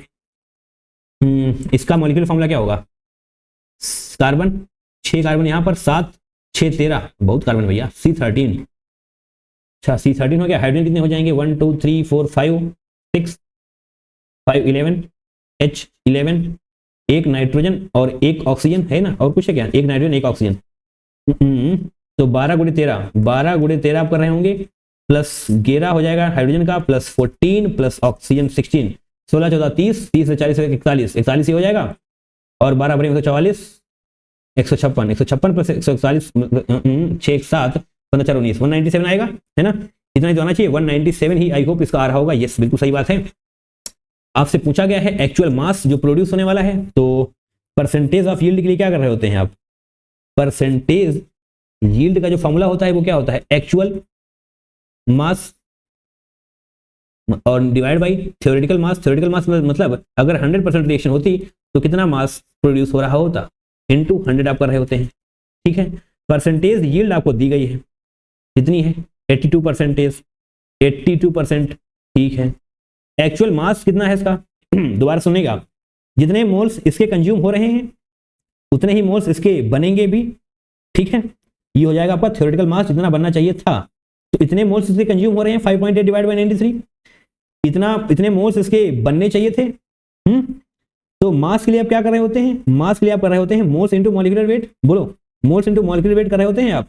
तो मोल्स इतने मोल्स इसके बनने चाहिए थे, दैट मींस इसके इतने मोल्स होने चाहिए थे 5.8 डिवाइड बाई 93। मॉलिक्यूलर वेट कितना है 197। कोई दिक्कत है आपको, दोबारा सुनिए, मोल्स को आप इक्वेट कर रहे होते हैं, जितने मोल्स इसके कंज्यूम होंगे, ध्यान से, जितने मोल्स इसके कंज्यूम होंगे उतने ही मोल्स इसके बनेंगे भी। ठीक, सही है। बट आपसे यहाँ पर मास पूछा गया है, इसका मास निकालना है आपको, तो मास के लिए क्या कर रहे होते हैं moles into molecular weight. Moles इतने बनने चाहिए, मॉलिक्यूलर वेट इतना होना चाहिए, तो ये हो जाएगा आपका मास, थ्योरेटिकल मास, जितना मास होना चाहिए था अगर आपकी 100% रिएक्शन प्रोसीड कर रही होती।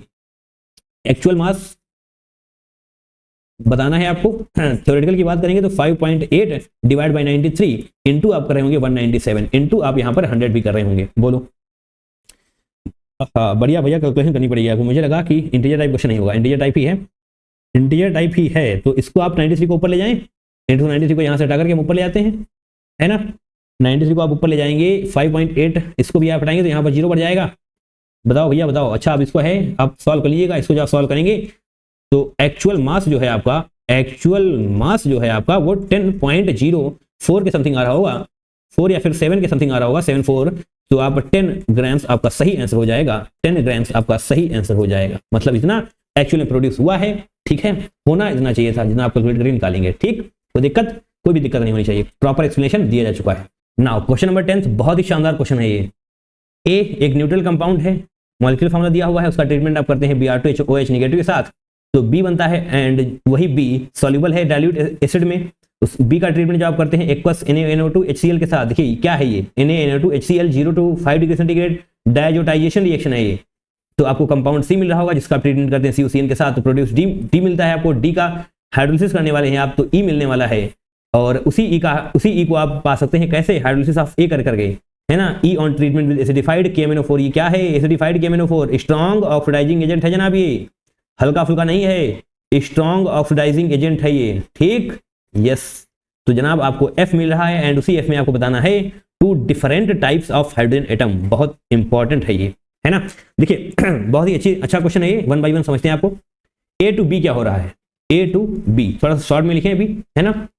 मॉलिक्यूलर फॉर्मूला जो है वो सही बात है, ऑन ट्रीटमेंट विद एक्वस। ये क्या है, हॉफमैन ब्रोमोमाइड रिडक्शन। बताओ, ये तो है हॉफमैन ब्रोमोमाइड डिग्रेडेशन, इसको बोल रहे होते हैं। यहाँ पर आप क्या कर रहे होते हैं, CO को उड़ा देते हैं आप, CO को उड़ा देते हैं, यानी कि एमाइड टू एमीन्स बना रहे होते हैं, एमाइड से एमीन बना रहे होंगे आप यहाँ पर A से B में। बताओ कोई दिक्कत है, CO को आप उड़ाएंगे।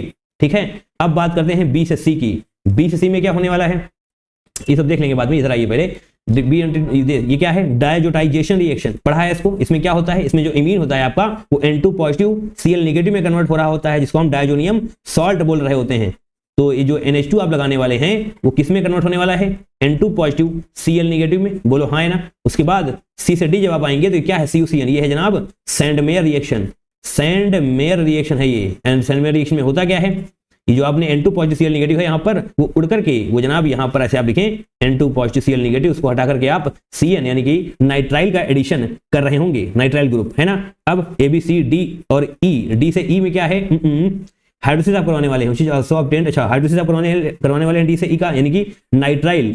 देखिए नाइट्राइल का जब हाइड्रोलिसिस करवाएंगे तो क्या होने वाला है, कार्बोक्सिलिक एसिड में कन्वर्ट हो रहा होगा, बिल्कुल हो रहा होगा, कार्बोक्सिलिक एसिड में कन्वर्ट हो रहा होता है। देख कैसे हो रहा है इसको समझना है तो यहाँ पर देख लेंगे नाइट्राइल COOH में कैसे कन्वर्ट होगा। अगर आपको नहीं पता है तो जनाब देखते रहिए बस, है ना। आई होप आपको आता ही होगा, बट नहीं आ रहा तभी ठीक है, देख लेंगे ना। ऐसे है ये, मतलब ऐसे ही तो बनता है ये बॉन्ड्स। हाइड्रोलिसिस बोले तो H+OH नेगेटिव, बोलो H2O यही तो होगा, H+OH नेगेटिव।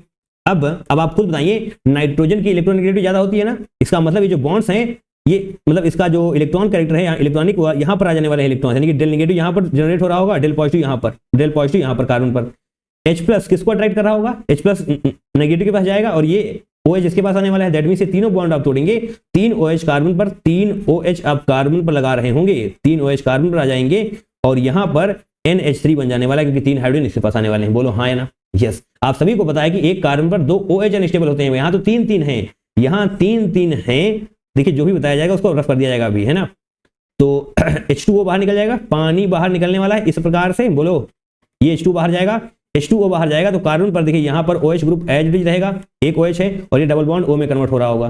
क्या ये COOH, क्या बोलते हो तुम इसको, क्या बोलते हो तुम इसको, एसिड बोलते हो ना। यस। इस प्रकार से जनाब ये नाइट्राइल ग्रुप आपका COOH में कन्वर्ट हो रहा होगा जब आप इसको हाइड्रोलिसिस करवाने वाले हैं। ठीक है, बताओ सही है। EF, E से अब F तक आप कैसे पहुंच रहे हैं, एसिडिफाइड KMnO4 भैया स्ट्रॉन्ग ऑक्सीडाइजिंग एजेंट है ये, है ना। इसके अलावा देखिए ये तो कार्बोक्सिलिक एसिड में है ही, अब इसके अलावा जो कुछ भी होगा आपके पास वो भी अब कार्बोक्सिलिक एसिड में कन्वर्ट हो रहा होगा। ठीक है, मैंने अभी तक जो भी कन्वर्जन हो रहे थे उसके बारे में बताया हुआ है। ठीक है, कुछ समझ में आया ना। ठीक है, अब हम नेक्स्ट स्लाइड पे चलते हैं, वहां पर आपको बताते हैं कैसे क्या होने वाला है। यहाँ पर क्वेश्चन, अच्छा हाँ ये है प्रोडक्ट, ये है हो गया आपका। देखिए पहले तो आप ये देखें, ए में एमाइड होना चाहिए, क्योंकि अगर एमाइड होगा ही नहीं तो ये हाफमैन ब्रोमाइड रिएक्शन होगी नहीं। बोलो अगर CO है नहीं तो उड़ाओगे कहां से, अगर CO उड़ाओगे नहीं तो इस रिएक्शन को कोई मतलब है नहीं। तो यहां में से आप एक ऑप्शन ऐसे हटा सकते हैं, CONH2 है, CONH2 है, CONH2 है, यहां पर तो नहीं है, ऑप्शन नंबर 4 नहीं होगा क्योंकि यहां पर ये पहली वाली रिएक्शन ही नहीं देने वाला। 3 ऑप्शन आपके पास बचे हुए हैं, सभी में CONH2 है, यानी कि जो ये मैंने यहां से यहां तक बताया है ये सभी में हो रहा होगा। क्या बोला मैंने, सभी में हो रहा होगा, है ना। तो फर्क कहां पर आएगा, फर्क आएगा इस लाइन में, F contains 2 different types of hydroxyl atoms. बोलो हाँ या ना। सही बात है। अब जना बताते हैं हम आपको, इधर आइए, है ना। अभी देखिए दोबारा सुनिएगा मैंने जो बता रहा हूं, एमाइड से एमीन, एमीन से N2 पॉजिटिव Cl नेगेटिव और यहां से नाइट्राइल, नाइट्राइल से COH, ये किसका हो रहा है, एमाइड ग्रुप है ना, वो COOH तक पहुंच रहा है। इन सारे स्टेप्स के थ्रू A to E जितने भी स्टेप्स फॉलो करे जा रहे हैं उन सभी स्टेप्स को मिलाकर के अगर हम एक बार लिखना चाहें तो एमाइड को आप COOH में कन्वर्ट कर दीजिए। ठीक कर देंगे, बताइए कर देंगे ना। हाँ, तो एमाइड है, इन सभी को आप COOH में कन्वर्ट कर पा रहे होंगे। A to E रिएजेंट्स की बात करी जा रही होगी, यहां पर ऐसे लिखेंगे आप A to E। अभी F की बात मैंने करी नहीं है जनाब, ध्यान रखिएगा इसको। A to E की बात कर रहे होंगे अब अगर आप, तो यहां पर ऐसे और ये CH3, या साथ में इसको भी कर देंगे क्योंकि अलग करने की तो दिक्कत हो रही होगी। देखिए इसको हटाते हैं, अभी बताते हैं आपको। इधर आइए पीछे, कहाँ, इधर आइए। ये जो आपने लिखा हुआ है ना स्ट्रॉन्ग ऑक्सीडाइजिंग एजेंट, COOH तो कन्वर्ट हो जाएगा, ये तो यहीं पर रहेगा, मतलब अब क्या कन्वर्ट होगा तो वैसे ही रहेगा। CH3 जो आप देख पा रहे हैं ना मिथाइल, ये भी जनाब कन्वर्ट हो जाएगा कार्बोक्सिलिक एसिड में, क्योंकि आप देख पा रहे हैं यहाँ पर स्ट्रॉन्ग ऑक्सीडाइजिंग एजेंट है, स्ट्रॉन्ग ऑक्सीडाइजिंग एजेंट है, इसका मतलब ये भी COOH में कन्वर्ट हो रहा होगा। तो ये E से F में आप ये समझ जाइए कि CH3 से COOH में कन्वर्जन हो रहा होगा, और जो कार्बोक्सिलिक एसिड था एमाइड के जाने की वजह से वो तो रहेगा ही रहेगा एज इट इज। कोई दिक्कत आई होप अब आपको नहीं होगी। अब A से F जब सारी रीजन्स का आप यूज कर देंगे, A से F पूरी प्रोसेस को आपने फॉलो कर लिया तो आपका क्या बनेगा, COOH एज रहने वाला है। ऐसे आप करेंगे और यहां पर भी COOH आपको मिलने वाला है। ठीक है, ऐसे यहां पर कर दीजिए, फर्क यहां पर आने वाला है। ऑर्थो मेटा पैरा पोजीशन पे जो लगा हुआ है ना उसकी वजह से फर्क आ रहा होगा, है ना। COOH अगर आप यहां पर कर रहे हैं तो मेटा पोजीशन, यानी कि यहां पर आपको ये होना चाहिए ये COOH। बताइए कोई दिक्कत तो नहीं है इसमें। मेटा पोजीशन मैंने अगर यहां पर ये उल्टा कर दिया मैंने, अरे यार तुम्हारे हिसाब से बना देते हैं, कोई दिक्कत नहीं है मेरे को बनाने में, है ना। तुम बस रोने लग जाओ इन छोटी छोटी बातों को लेकर के। इधर आइए, COOH यहाँ पर, COOH यहाँ पर बना, फालतू में कमेंट करेंगे कि ये आपने कैसे कर दिया, है ना। अब दिखाई पड़ा, यस। अब इसको भी जनाब A to F, यहाँ पर भी A to F आप लिख लीजिए, सारी प्रोसेस को एक बार संभाल के लिखा जा रहा है A to F, और यहाँ पर भी आपको ऐसे ही कर देना है जनाब। COOH एमाइड ग्रुप है ना, CONH2, और ये यहाँ पर ऐसे, ये क्या है, पैरा पोजिशन। देखिए बहुत ध्यान से, ये 1,2 है, मतलब 1,2 मतलब 1,2 आइसोमर ना, ये 1,3 आइसोमर है, ये 1,4 आइसोमर है। अगर मैं तुम्हें इसका नाम बताने को कहूं तो क्या आप बता पाएंगे, बताइए।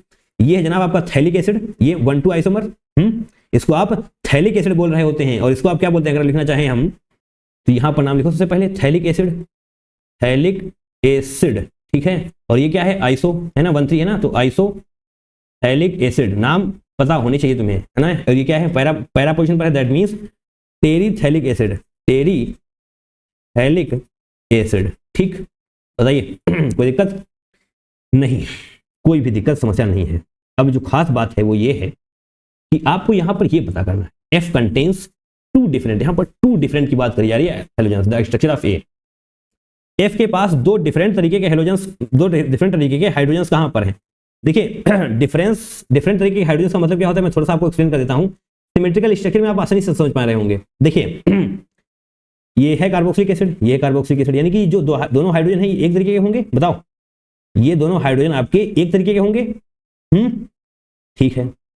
और ये दोनों हाइड्रोजन आपके एक तरीके के होंगे, बताओ होंगे कि नहीं होंगे? क्योंकि इस हाइड्रोजन को पकड़िए आप, इस हाइड्रोजन को पकड़िए आप, इसकी एक तरफ क्या है कार्बोक्सिलिक एसिड, इसकी एक तरफ क्या है CH2। अरे हाँ है ना, ठीक है, वही यहां पर भी है, एक तरफ कार्बोक्सिलिक एसिड एक तरफ CH2। ठीक ठीक ठीक, बहुत बढ़िया बहुत बढ़िया। तो बस एक जनाब देखते जाइएगा चीजों को, कुछ भी छूटने ना पाए। अब इसको पकड़िए, इस कार्बन को पकड़ेंगे, इस हाइड्रोजन को पकड़ेंगे, इस तरफ CH2, इस तरफ क्या है CH2, ये यहां पर भी है, यानी कि यहां पर कितने हैं जनाब? 3 टाइप्स के आपके पास है। आपसे क्या कहा गया है? 2 टाइप्स कहा गया, यानी कि ये जनाब आंसर आपका नहीं होने वाला। अगर कोई समस्या तो बने रहिए, आपको सब कुछ क्लियर होता हुआ नजर आ रहा होगा, है ना। इधर आएंगे एक बार फिर से, ये वाला हाइड्रोजन तो एक ही है, क्यों? कार्बोक्सिलिक एसिड की बातें हो रही हैं। आपसे टाइप पूछा गया, नंबर ऑफ हाइड्रोजन नहीं पूछा गया, मैं फिर से बता दूं, टाइप पूछा गया तो ये एक ही टाइप का है। और ये वाला थोड़ा डिफरेंट टाइप का है जनाब, ये वाला कैसा है?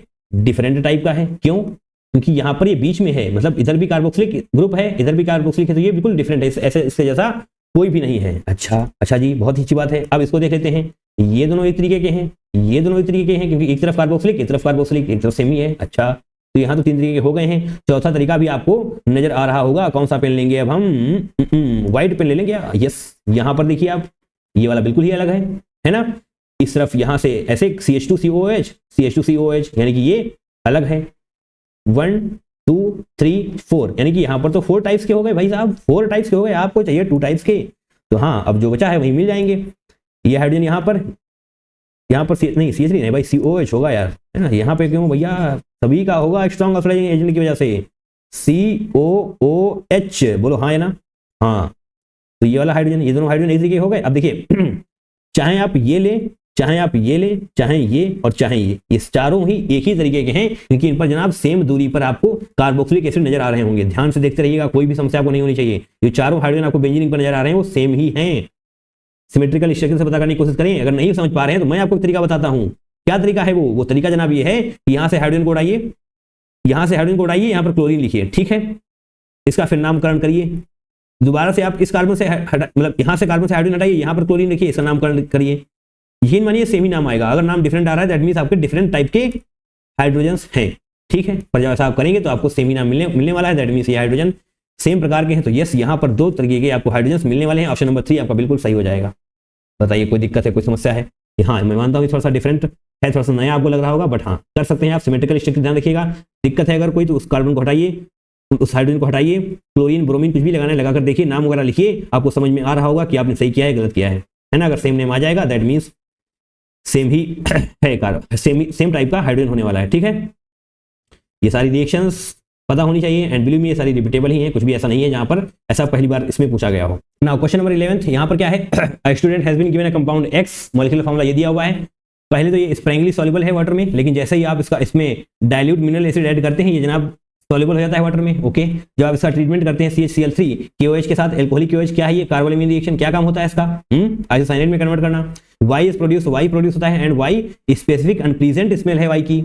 अच्छा, जब आप X को ट्रीटमेंट देते हैं किससे? बेंजीन सल्फोनिल क्लोराइड से, तो कंपाउंड Z का फॉर्मेशन हो रहा होता है, और वो कंपाउंड Z आपका सॉल्युबल है एल्कली में। सॉल्युबल है एल्कली में, दैट मींस इसका मतलब है जनाब अगर सॉल्युबल हो जाता है दैट मींस 1 डिग्री एमीन है आपका, प्राइमरी एमीन। सॉल्युबल का मतलब 1 डिग्री एमीन। अरे बोलो यार, स्क्रीनशॉट दिखाया जाए आपको, बताइए। 2 डिग्री एमीन अगर होगा तो इनसॉल्युबल, 2 डिग्री एमीन होगा तो इनसॉल्युबल लिखने की जरूरत नहीं है यहाँ पर, है ना। 2 degree amine insoluble, 3 degree amine मतलब रिएक्शन ही नहीं होने वाली है एल्कली के साथ, ठीक है। कोई दिक्कत? तो आपसे number of different hydrogen atoms पूछा गया है। डिफरेंट हाइड्रोजन एटम्स कुछ करके आ रहे हो ना यहाँ पर, बोलो। यही है यहाँ पर। तो पहले तो आप प्रोडक्ट बनाइए, पहले तो क्वेश्चन करें जेड, ओके। देखिए जो मैं बोलने वाला हूँ ध्यान सुनिएगा, कोई भी आपको समस्या ना होने पाए। आपको यहाँ पर ही बता दिया गया ट्रीटमेंट विद दिस, यानी कि X क्या है? प्राइमरी एमीन है, इतना तो आपको क्लियर हो गया। प्राइमरी एमीन इसका मॉलिक्यूलर फार्मूला आपको ये दिया हुआ है। अच्छा, प्राइमरी एमीन है, मॉलिक्यूलर फार्मूला ये दिया हुआ है इसका। प्राइमरी एमीन यानी कि NH2 होना चाहिए, दैट मींस C6H5NH2 ये हो जाएगा। बोलो सब क्या है इसका प्राइमरी मीन, यानी कि नाइट्रोजन है कितने कार्बन के साथ जुड़ा हुआ है, एक कार्बन से। इसका मतलब जो आपका X है वो कुछ और नहीं है, ऐसे करिए एनिलीन ही है वो। ओहो वही साहब, वो एनिलीन ही है। ऐसे इसका जब आप ट्रीटमेंट करने वाले हैं, देखिए पहले तो क्या है स्प्रैंगली सॉल्युबल इन वाटर, लेकिन जैसे ही आप इसका ट्रीटमेंट करेंगे डाइल्यूट मिनरल एसिड के साथ तो ये सॉल्युबल हो क्यों जाएगा, क्योंकि जनाब ये सॉल्ट का फॉर्मेशन कर रहा होगा, है ना। आपको पता होना चाहिए जो एमाइन होते हैं, एमाइंस, उनका ट्रीटमेंट अगर आप करेंगे एसिड के साथ तो सॉल्युबल सॉल्ट का फॉर्मेशन कर रहे होंगे, ठीक है। अगर आप एक्स को ट्रीट करने वाले CH3 एंड एल्कोहलिक KOH के साथ तो क्या हो रहा होगा, आइसोसाइनाइड बाबूजी, आइसोसाइनाइड। प्राइमरी एमीन अगर आपके पास है तो वो आइसोसाइनाइड में कन्वर्ट हो रहा होगा, किसमें कन्वर्ट हो रहा होगा, आइसोसाइनाइड में। चलिए रिएक्शन करिए इसकी, वाई प्रोडक्ट बनाना है ना आपको, CHCl3 एल्कोहलिक KOH आपके पास है, आइसोसाइनाइड यानी कि आप यहां पर NC लगाइए, NH2 हटा करके, है ना, ये बन जाएगा आपका वाई इज प्रोड्यूस्ड, वाई है स्पेसिफिक अनप्लीजेंट स्मेल। अच्छा जी, वाई की अनप्लीजेंट स्मेल है। और अब आपको जो ट्रीटमेंट करना है वो करना है जेड को फॉर्मेशन के लिए बेंजीन सल्फोनिल क्लोराइड। ये होता क्या है, बेंजीन सल्फोनिल क्लोराइड होता क्या है जनाब, इधर आइए। बेंजीन, या बेंजीन बनाएंगे या फिर यहां क्या बनाएंगे, इधर ही बना लीजिए, अटैक करने में आसानी रहेगी। बेंजीन सल्फोनिल क्लोराइड, इधर आइए जनाब, इधर आइए, इधर आइए, इधर आइए, यहां पर ये बेंजीन बनाएंगे ऐसे, ये हो जाएगी आपकी बेंजीन सल्फोनिल क्लोराइड यानी कि SO2Cl, SO2Cl। बहुत ध्यान से देखिएगा, ये कुछ वैसा ही है जो आप करके आ रहे हैं। क्या नाइट्रोजन पर क्या है, लोन पेयर, नाइट्रोजन पर लोन पेयर है, ये अटैक करेगा यहाँ पर और इसको क्लोरीन को बाहर कर देगा, HCl बाहर जाने वाला है, ये आप इसकी रिएक्शन करवा रहे हैं इसके साथ, ऐसे ये हो जाएगा आपका रिएजेंट। ठीक है, बात को समझ पा रहे हैं ना यार, अब सारी कुछ बनाना पड़ेगा, दिक्कत हो जाती है बार बार बनाने में। ठीक है, इसको आप समझ जाएंगे ये क्या है, रिएजेंट है इसके लिए, रिएजेंट बोलो हाँ है ना, यस, बेंजीन सल्फोनिल क्लोराइड। ये बाहर जाएगा, HCl बाहर जाएगा, HCl बाहर जाएगा तो क्या बनेगा, इसको C6H5 लिख लें, बताइए, नहीं यार पूरा ही लिख लेते हैं, अदरवाइज आप रोने लग जाएंगे ना कहीं। अरे इसको हटा दें। देखिए बहुत ध्यान से देखते रहिएगा, कुछ भी आपसे गलती ना होने पाए। ये बेंजीन हो जाएगा, यहाँ पर NH बचने वाला है क्योंकि एक हाइड्रोजन बाहर जा चुका है, क्लोरीन को लेकर के भाग गया है वो। अच्छा, तो SO2 और ये पूरा जुड़ जाने वाला है, SO2 और इसके साथ में जो है वो एज इट इज रहने वाला है। बताइए, ये है आपका प्रोडक्ट जेड, एंड इसी प्रोडक्ट के बारे में आपसे कहा गया है नंबर ऑफ हाइड्रोजन आइटम्स, कितने टाइप के हाइड्रोजन आइटम्स आपके पास हैं, बताइए, पता कर सकते हैं आप, कर सकते हैं ना। तो ये देखिए कोई भी दिक्कत यहाँ पर नहीं होनी चाहिए आपको। ये एक तो हाइड्रोजन ये वाला हो जाएगा, एक तो हाइड्रोजन आपका ये वाला हो जाएगा, और देखिए यहाँ पर कई टाइप के होंगे यार, एक तो ये हो जाएगा भैया, चलिए नंबर 1 लिख देते हैं इसको,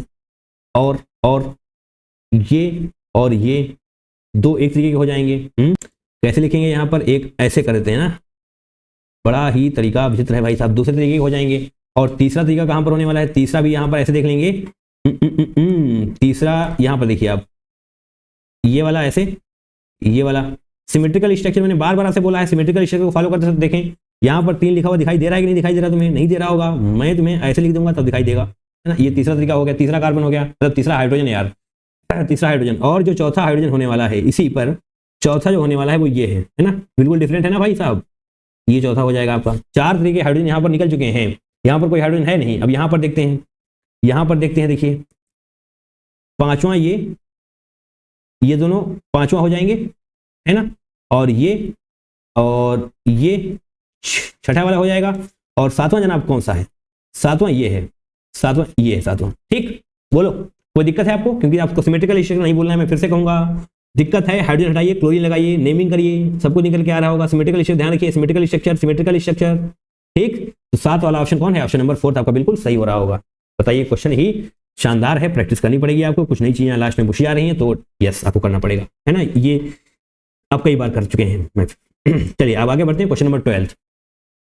गिवन बिलो आर 2 स्टेटमेंट्स हैं आपके पास, इसको कैन बी सिंथेसाइज्ड फ्रॉम, अच्छा यहाँ से यहाँ पहुंचना है आपको, क्या पहुंच सकते हैं आप, ये ऑर्डर एसिडिक KMNO4 यानी कि KMNO4 अलॉन्ग विद H+ बोले तो strong oxidising agent, ammonia, bromine and alkali, इन सारी हेल्प से आप यहाँ से यहाँ तक पहुंच सकते हैं। क्या statement second, can be converted to this using reagents. अच्छा हाँ किया जा सकता है। आइए पहले तो नेक्स्ट स्लाइड पे चलें, इसको हम कैसे देखें, यहाँ पर कुछ बहुत परेशान नहीं होना, ये CH2 ही है, कुछ नहीं है ये। इधर आइए, स्टेटमेंट 1 की बात करी जा रही है आपसे, तो ये हो जाएगा क्या, बेंजीन ऐसे ऐसे ऐसे, CH2 CH3 और ऐसे ऐसे, यही तो है भैया, यही तो है, बस नाम लिख दिया गया ओपन करके CH2 CH2 CH3।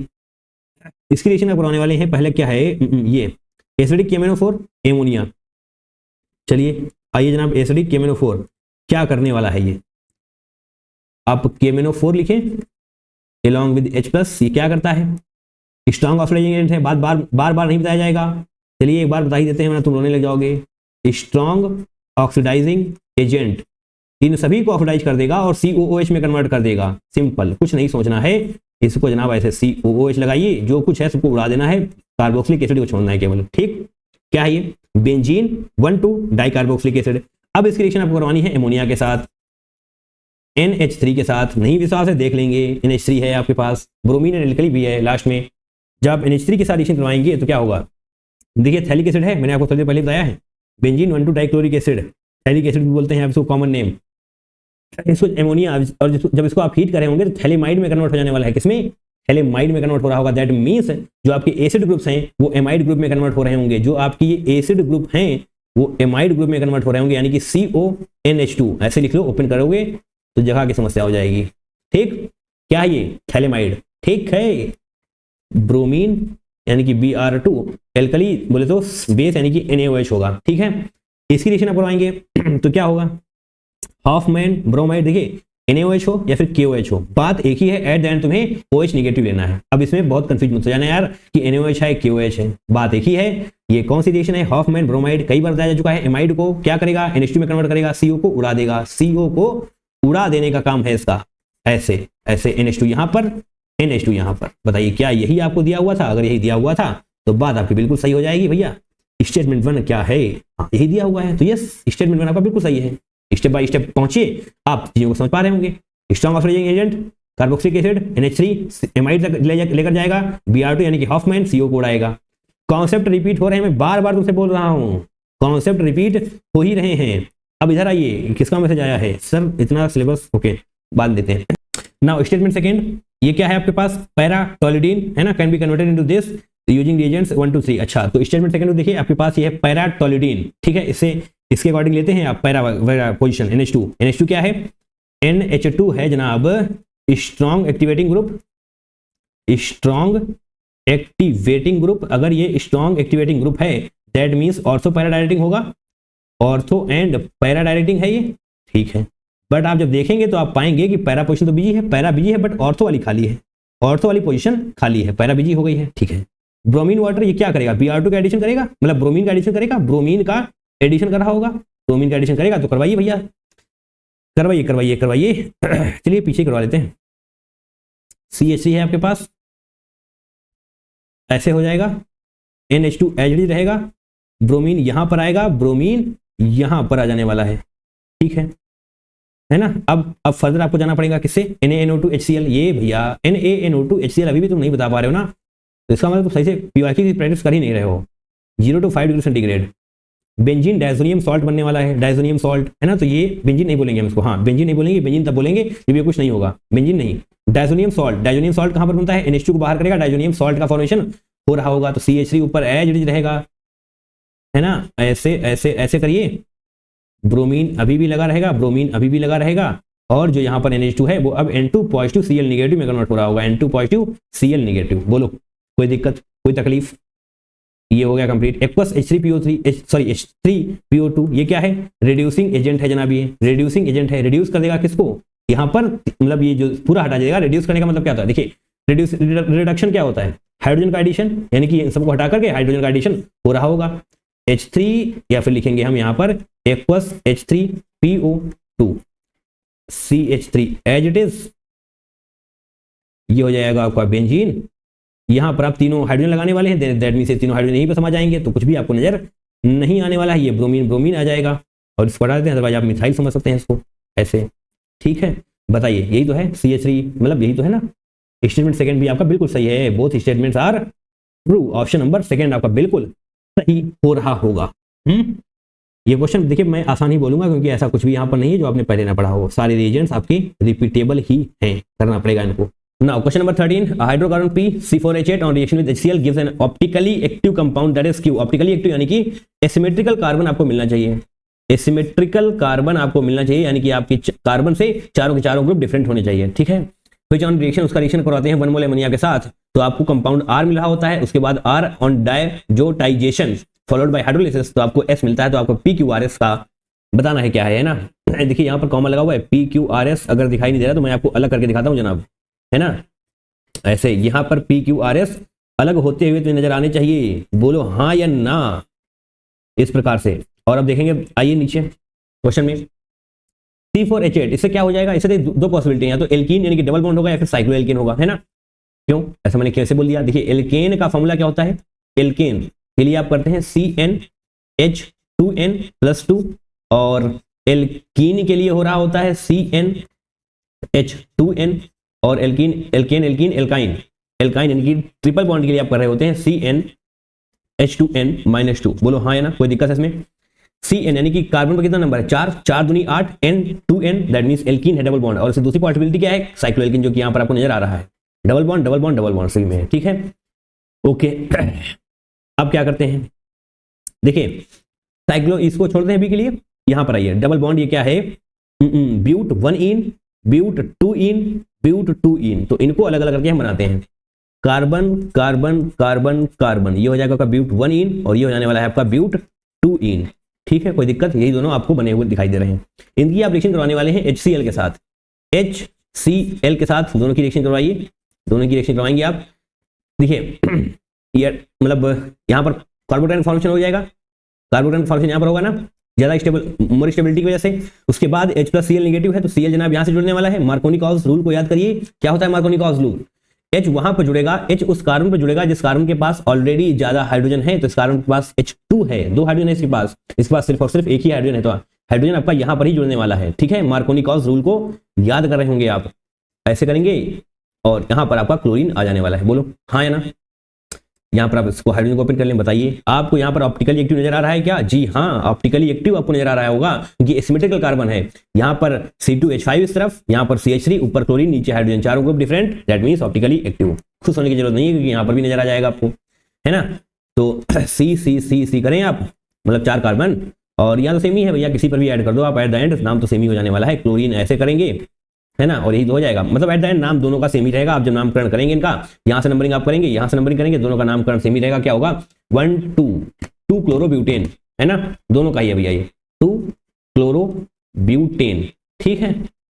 आप नाम करना जानते हैं ना, नेमिंग करना जानते हैं ना भाई साहब, है ना, ऐसे 2 क्लोरोब्यूटेन दोनों में ही है। ये आपका है क्या, P से Q बन रहा है C4H9Cl, ऑब्वियसली बात है, यही जना फॉर्मूला है। तो ऑप्शन नंबर 2 तो नहीं होगा, क्योंकि आपको 2 क्लोरो चाहिए दूसरे कार्बन पर क्लोरीन, ये भी नहीं होगा। ऑप्शन नंबर 4 आपका बिल्कुल सही हो रहा होगा, क्योंकि जनाब साइक्लो वाला तो वैसे भी नहीं होगा।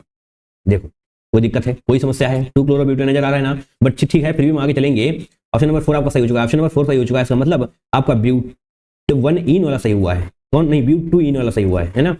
ऑप्शन नंबर 4 आपका सही है, यानी कि ब्यूट 2 सही हुआ है।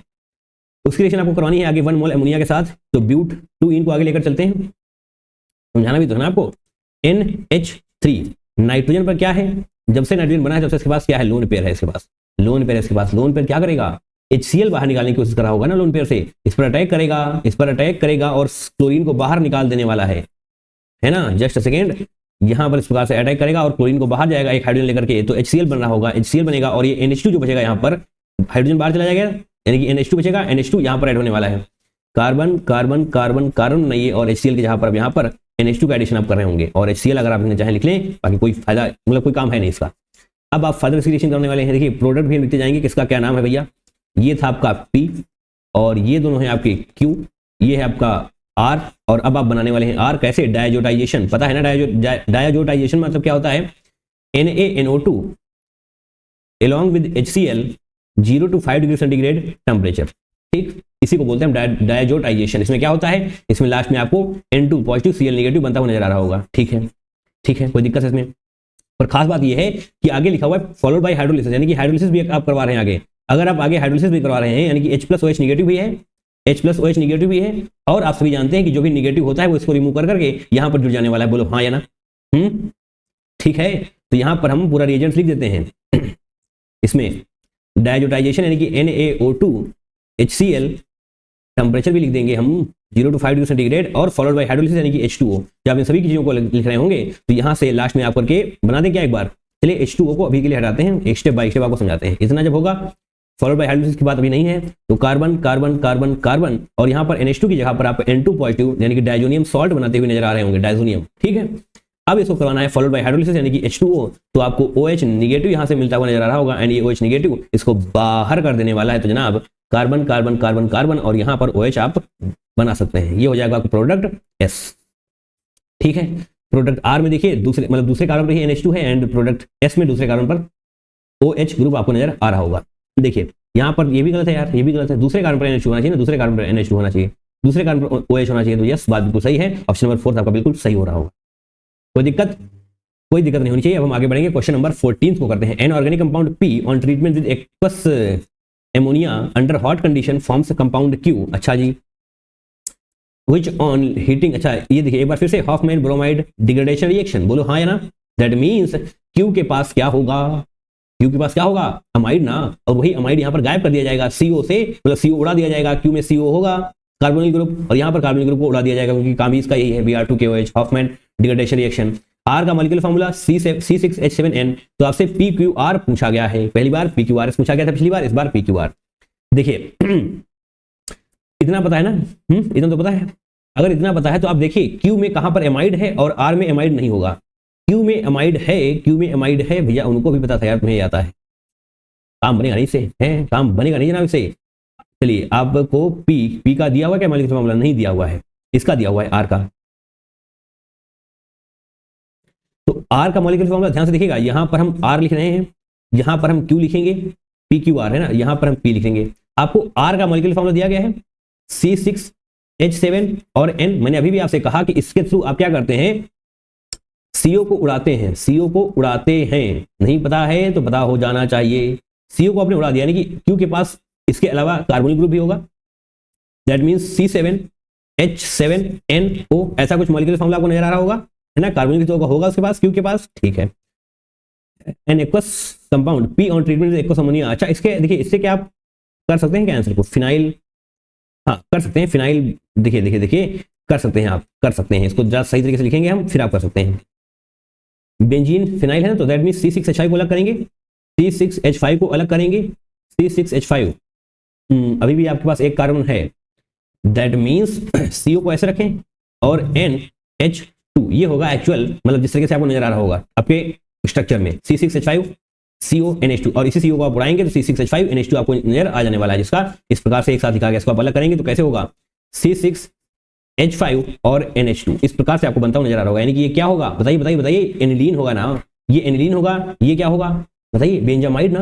अरे स्ट्रक्चर देखो यार, तुम स्ट्रक्चर देखो, ये हो गया आपका बेंजीन, C6H5 है और यहाँ पर आप कार्बोनिल ग्रुप लगा रहे होंगे CONH2, इसको क्या बोलोगे तुम बताओ हमें, बेंजामाइड बोलोगे ना यार, बेंजामाइड बोल रहे होगे ना तुम। इससे जब आप कार्बोनिल को उड़ाएंगे तो आपको क्या बनेगा, बेंजीन के ऊपर NH2 दिखाई दे जाएगा। बेंजीन के ऊपर जब NH2 होता है तो उसको ही आप बोल रहे होते हैं एनिलीन। बोलो हाँ या ना, ऐसा कोई ऑप्शन है क्या। ऑप्शन नंबर 4 आपका बिल्कुल सही हो जा रहा होगा, है ना। अभी आपको लग रहा होगा कि मैंने ये तो बताया ही नहीं। देखिए कोई भी ऑर्गेनिक कंपाउंड है आपके पास, उसका ट्रीटमेंट अगर आप करते हैं aqueous ammonia under hot conditions, तो जनाब क्या होता है जानते हैं आप, कार्बोक्सिलिक एसिड को एमाइड में कन्वर्ट किया जा रहा होता है। हो सकता है आपने ये ना पढ़ा हो, बट मैं उम्मीद करता हूं आपने पढ़ा ही होगा। कार्बोक्सिलिक एसिड की रिएक्शन अगर आप करवा रहे होते हैं एमोनिया के साथ, फॉलोड बाय हीटिंग, इंपॉर्टेंट है हीटिंग, फॉलोड बाय हीटिंग, तो जनाब आपको अमाइड बनता हुआ नजर आ रहा होता है CONH2। तो आपके पास जो प्रोडक्ट P की हम बात कर रहे थे, वो प्रोडक्ट P नहीं, प्रोडक्ट P कुछ और नहीं, बेंजोइक एसिड ही होगा, यानी कि बेंजीन पर COOH। इसको जब आप फॉलोड बाय, मतलब चलिए हम लिख देते हैं यहाँ पर, रिएजेंट्स के बारे में लिख ही देंगे, ऐसा क्या तकलीफ है मेरे को। एक्वस अमोनिया है आपके पास, एक्वस अमोनिया है आपके पास, दैट इज NH3 है। हीटिंग के लिए आप ऐसे कर देंगे, ठीक है, हॉट कंडीशंस, ऑब्वियस सी बात है। एंड इसके बाद आप बेंजामाइड बनेगा, इसको जब आप Br2KOH करने वाले हैं, Br2KOH, that means Hoffmann bromide degradation reaction, CO को उड़ाना है, ठीक है। ओके, कुछ भी नया नहीं है, आप पढ़ चुके हैं सारी रिएजेंट्स को पहले ही। क्वेश्चन नंबर 15, एक बार फिर से चेन रिएक्शन आपके सामने है। लास्ट में पूछा गया percentage of nitrogen in product T formed. अच्छा ठीक है, पहले तो प्रोडक्ट T बनाइए आप, PQRST। भाई साहब तुम्हें अल्फाबेट याद करा दिए जाएंगे। बेंजीन है आपके पास, concentrated HNO3 plus concentrated H2SO4, अच्छा, ये मिलकर के क्या देंगे आपको? ये मिलकर के आपको NO2 पॉजिटिव देंगे, पता है ये सारी बातें? यस, NO2 पॉजिटिव देंगे जनाब। NO2 यहाँ पर ऐड हो रहा होगा तो क्या बनेगा? बेंजीन पर NO2 ऐड होगा तो क्या बनेगा? नाइट्रोबेंजीन। अरे हाँ या ना? तो प्रोडक्ट पी जो आपका होगा, यहां पर ही हम लिख लेते हैं, प्रोडक्ट पी जो होगा वो होगा नाइट्रोबेंजीन, क्योंकि ये वाली रिएक्शन तो आपने पढ़ ही रखी होगी, मैं ऐसी उम्मीद करता हूं आपसे। ये हो गया आपका बेंजीन, इस पर लगाइए NO2, ये हो जाएगा नाइट्रोबेंजीन, इसी को आप पी, आपका मतलब ये बताया गया है पी। SNHCl पीएच न्यूट्रलाइज, भाई साहब मैंने बोला ना आपसे, रिपीटेबल हो रहे हैं कॉन्सेप्ट रिपीट हैं, बट आपको करना पड़ेगा, है ना? कहां पर रिपीट है कॉन्सेप्ट? ये देखिए, SNHCl heat pH neutralization 2 and 3 एक साथ क्या कर रहा था? NO2 को NH2 में कन्वर्ट कर रहा था, मतलब ये क्या कर रहा है? रिडक्शन कर रहा है। बोलो हाँ या ना? एक क्वेश्चन में आप और यूज कर चुके हैं इस पर्टिकुलर रिएजेंट को, है ना? अब हम सारे क्वेश्चंस नहीं दिखाएंगे यहाँ पर बैठ के। तो क्या करेगा? NO2 को NH2 में NO2 को NH2 में कन्वर्ट कर रहा होगा, ठीक है? क्वेश्चंस करते रहें आप, डेफिनेटली बेहतर होंगे ही होंगे। आपका क्या हो जाएगा? SNHCl हीटिंग है, पीएच न्यूट्रलाइजेशन, ठीक है? इस बार हम लिख रहे हैं, बार बार नहीं लिखेंगे, पीएच न्यूट्रलाइजेशन। तो आपका ये NO2 NH2 में कन्वर्ट हो रहा होगा, यानी कि नाइट्रोबेंजीन से अब एनिलीन बन चुका है आपका, पी से क्यू बन चुका है। अब एसिटिक एनहाइड्राइड, भाई साहब हैं क्या कर रहे हो तुम? ये क्वेश्चन सिर्फ दिखा रहे हो टफ है, इतने टफ है नहीं अगर प्रीवैक्यूसी की प्रैक्टिस करी गई है ना? एसिटिक एनहाइड्राइड है आपके पास, एसिटिक एनहाइड्राइड है, CH3COO whole twice, CH3COO whole twice, और यहाँ पर ऑक्सीजन। हाँ, अगर आपको इसको समझने में दिक्कत है तो मैं थोड़ा सा एक्सप्लेन कर देता हूँ, हालांकि सीधा सीधा आपको याद ही होना चाहिए, है ना? नहीं समझ आ रहा, याद कर लो। CH3CO ऐसे हो गया, ये ऑक्सीजन यहाँ पर एक बार फिर से बनाएंगे आप, बाहर वाला ऑक्सीजन, और ये जो है वो फिर से रिपीट हो रहा है, यानी कि इसको आप उल्टा करके बनाइए, OCCH3, और ये नाइट्रोजन पर लोन पर होंगे ना, ये नाइट्रोजन पर जो लोन पर होंगे वो इस ऑक्सीजन पर अटैक करके इसको बाहर कर देने वाले, तो COCH3 आपको यहाँ पर जुड़ता हुआ नजर आ रहा होगा, ठीक? इसी को आप बोलते हैं एसिटेनलीड। ऐसे ऐसे ऐसे ये ऐसे हो जाएगा, और एक हाइड्रोजन भी बाहर जा चुका है, दैट मींस NHCOCH3, इसी को आप बोलते हैं एसिटेनलीड, यानी कि PQR हो जाने वाला है यहाँ पर, है ना? और अब आपका प्रोडक्ट R, ये क्या है? एसिटेनलीड, है ना? यही तो है एसिटेनलीड भैया, एसिटेनलीड भैया, जो भी हो लिख लेना, प्रोडक्ट R आपका है। अब प्रोडक्ट R एक बार फिर से आपको रिएक्शन करवानी है, किसके साथ? H concentrated HNO3 and concentrated H2SO4, यानी कि यहाँ पर भी आपको क्या मिल रहा होगा? NO2 पॉजिटिव ना, NO2 पॉजिटिव। अब बात ये है ये जुड़ेगा कहां पर? यहाँ पर तो सब कुछ खाली था, जहां जहां जोड़ दो, है ना? यहाँ पर खास बात है, यहाँ पर आपको ये पता होना चाहिए, जो ग्रुप है ये ऑर्थो पैरा डायरेक्टिंग होता है। कौन सा होता है? ऑर्थो पैरा डायरेक्टिंग, यहाँ पर लिख भी देंगे, ऑर्थो पैरा डायरेक्टिंग ग्रुप है ये, ठीक? कई बार बताया गया है, पहली बार नहीं बताया जा रहा है। इसकी जो आप रिएक्शन करवाने वाले हैं किसके साथ? PQR, अच्छा जो भी है लिख लेना यार, यहाँ पर आपको NO2 पॉजिटिव मिला होगा, ऑर्थो पैरा डायरेक्टिंग है, ऑर्थो पर भी जाएगा, बट मेजर प्रोडक्ट P वाला होगा, यानी कि पैरा वाला होगा। क्यों होगा? क्योंकि यहाँ पर स्टेरिक हिंड्रेंस लग रही होती है, तो उतना फॉर्मेशन हो नहीं पाता है। COCH3, वैसे भी आपको पता ही होगा कि पैरा वाला प्रोडक्ट मोस्टली केसेस में मेजर होता है, ठीक है? तो ये हो जाएगा आपको प्रोडक्ट, NO2 यहाँ पर लगाएंगे तो आपका हो जाएगा प्रोडक्ट S। बोलो हाँ या ना? ठीक, कोई दिक्कत है? अब T की बात करते हैं। T में क्या है? T में आपके पास HCl ATOH पीएच न्यूट्रलाइज, क्या करेगा? ये जो आपका एसिटाइल ग्रुप है ना, इसको रिमूव करके यहाँ पर हाइड्रोजन जोड़ देगा। बताइए कोई दिक्कत है? इसको कोई भी दिक्कत आपको नहीं होनी चाहिए, ये इसको रिमूव कर देगा, COCH यानी कि एसिटाइल ग्रुप को इसको रिमूव करके यहाँ पर सिर्फ और सिर्फ हाइड्रोजन जोड़ने वाला, क्योंकि आप यहाँ पर एसिडिक हाइड्रोलिसिस करवाने वाले हैं, है ना? इस रिएजेंट की वजह से एसिडिक हाइड्रोलिसिस हो रहा होगा। तो प्रोडक्ट S बना लें क्या? यहाँ पर ऊपर NH2 है, पैरा पोजिशन पर आपके पास NO2 है ना? ये आपका प्रोडक्ट S है, इसका जो आप रिएक्शन करवाएंगे तो यहाँ पर हम क्या कर दे? एसिडिक हाइड्रोलिसिस लिख दें, एसिडिक हाइड्रोलिसिस। आप समझ जाएंगे कि कौन से रिएजेंट्स की बात करी जा रही है। इससे यहाँ पर T बनेगा, यहाँ NH2 नहीं है भैया, सही से बनाओ, आंखें खोल के, है ना? COCH3 नजर नहीं आ रहा है क्या तुम्हें? मुझे मतलब तुम्हें तो नजर आ रहा होगा, मुझे नहीं आ रहा। COCH3 एसिटाइल ग्रुप को बाहर करेगा, ये एसिटाइल ग्रुप को बाहर करेगा, और यहाँ पर एक हाइड्रोजन जुड़ जाने वाला है, यानी कि ये जनाब आपका प्रोडक्ट T बनाने वाले हैं हम। यहाँ पर हो जाएगा ऐसे NO2 लगाइए, ये हो जाएगा आपका प्रोडक्ट T। बोलो हाँ या ना? अब इसमें पूछा गया है तुमसे परसेंटेज ऑफ नाइट्रोजन, तो पहले तो जनाब इसका मॉलिक्यूलर फॉर्मूला निकालिए आप। 6 कार्बन यहाँ पर, यानी कि C6 हो जाएगा, 4 1 2 3 4 2 6 कार्बन हाइड्रोजन है, और 2 नाइट्रोजन है, 2 नाइट्रोजन है एंड 2 ही ऑक्सीजन है आपके पास, ठीक है? 12 छंग 72 और 6 इसका, 2 नाइट्रोजन का, यानी 14 दूनी 28 और 16 दूनी 32, 30 30 60, है ना? 60 6 66, 2 68, 7 6 13, 138 इसका हो जाने वाला है, 138 हो जाएगा। आपसे पूछा गया परसेंटेज ऑफ नाइट्रोजन, यानी कि नाइट्रोजन का कितना है? 32 ना, तो 32 डिवाइड बाई 138 इंटू 100 कर रहे होंगे आप, नहीं 32 नहीं 28, नाइट्रोजन का है भाई, ऑक्सीजन का नहीं है, 28 हो जाएगा। अब आप ऐसे करें, पूरा सॉल्व करने की जरूरत नहीं है आपको, नहीं है क्या? हाँ भाई साहब, पूरा सॉल्व करने की जरूरत है आपको, क्योंकि यहाँ पर आपके पास क्या है, इंटीजर टाइप क्वेश्चन है, तो इसको यहीं पर थोड़ा सा सॉल्व करें। 4 से जाएगा क्या? नहीं जाएगा, ऐसे पूरा ही करो यार तुम।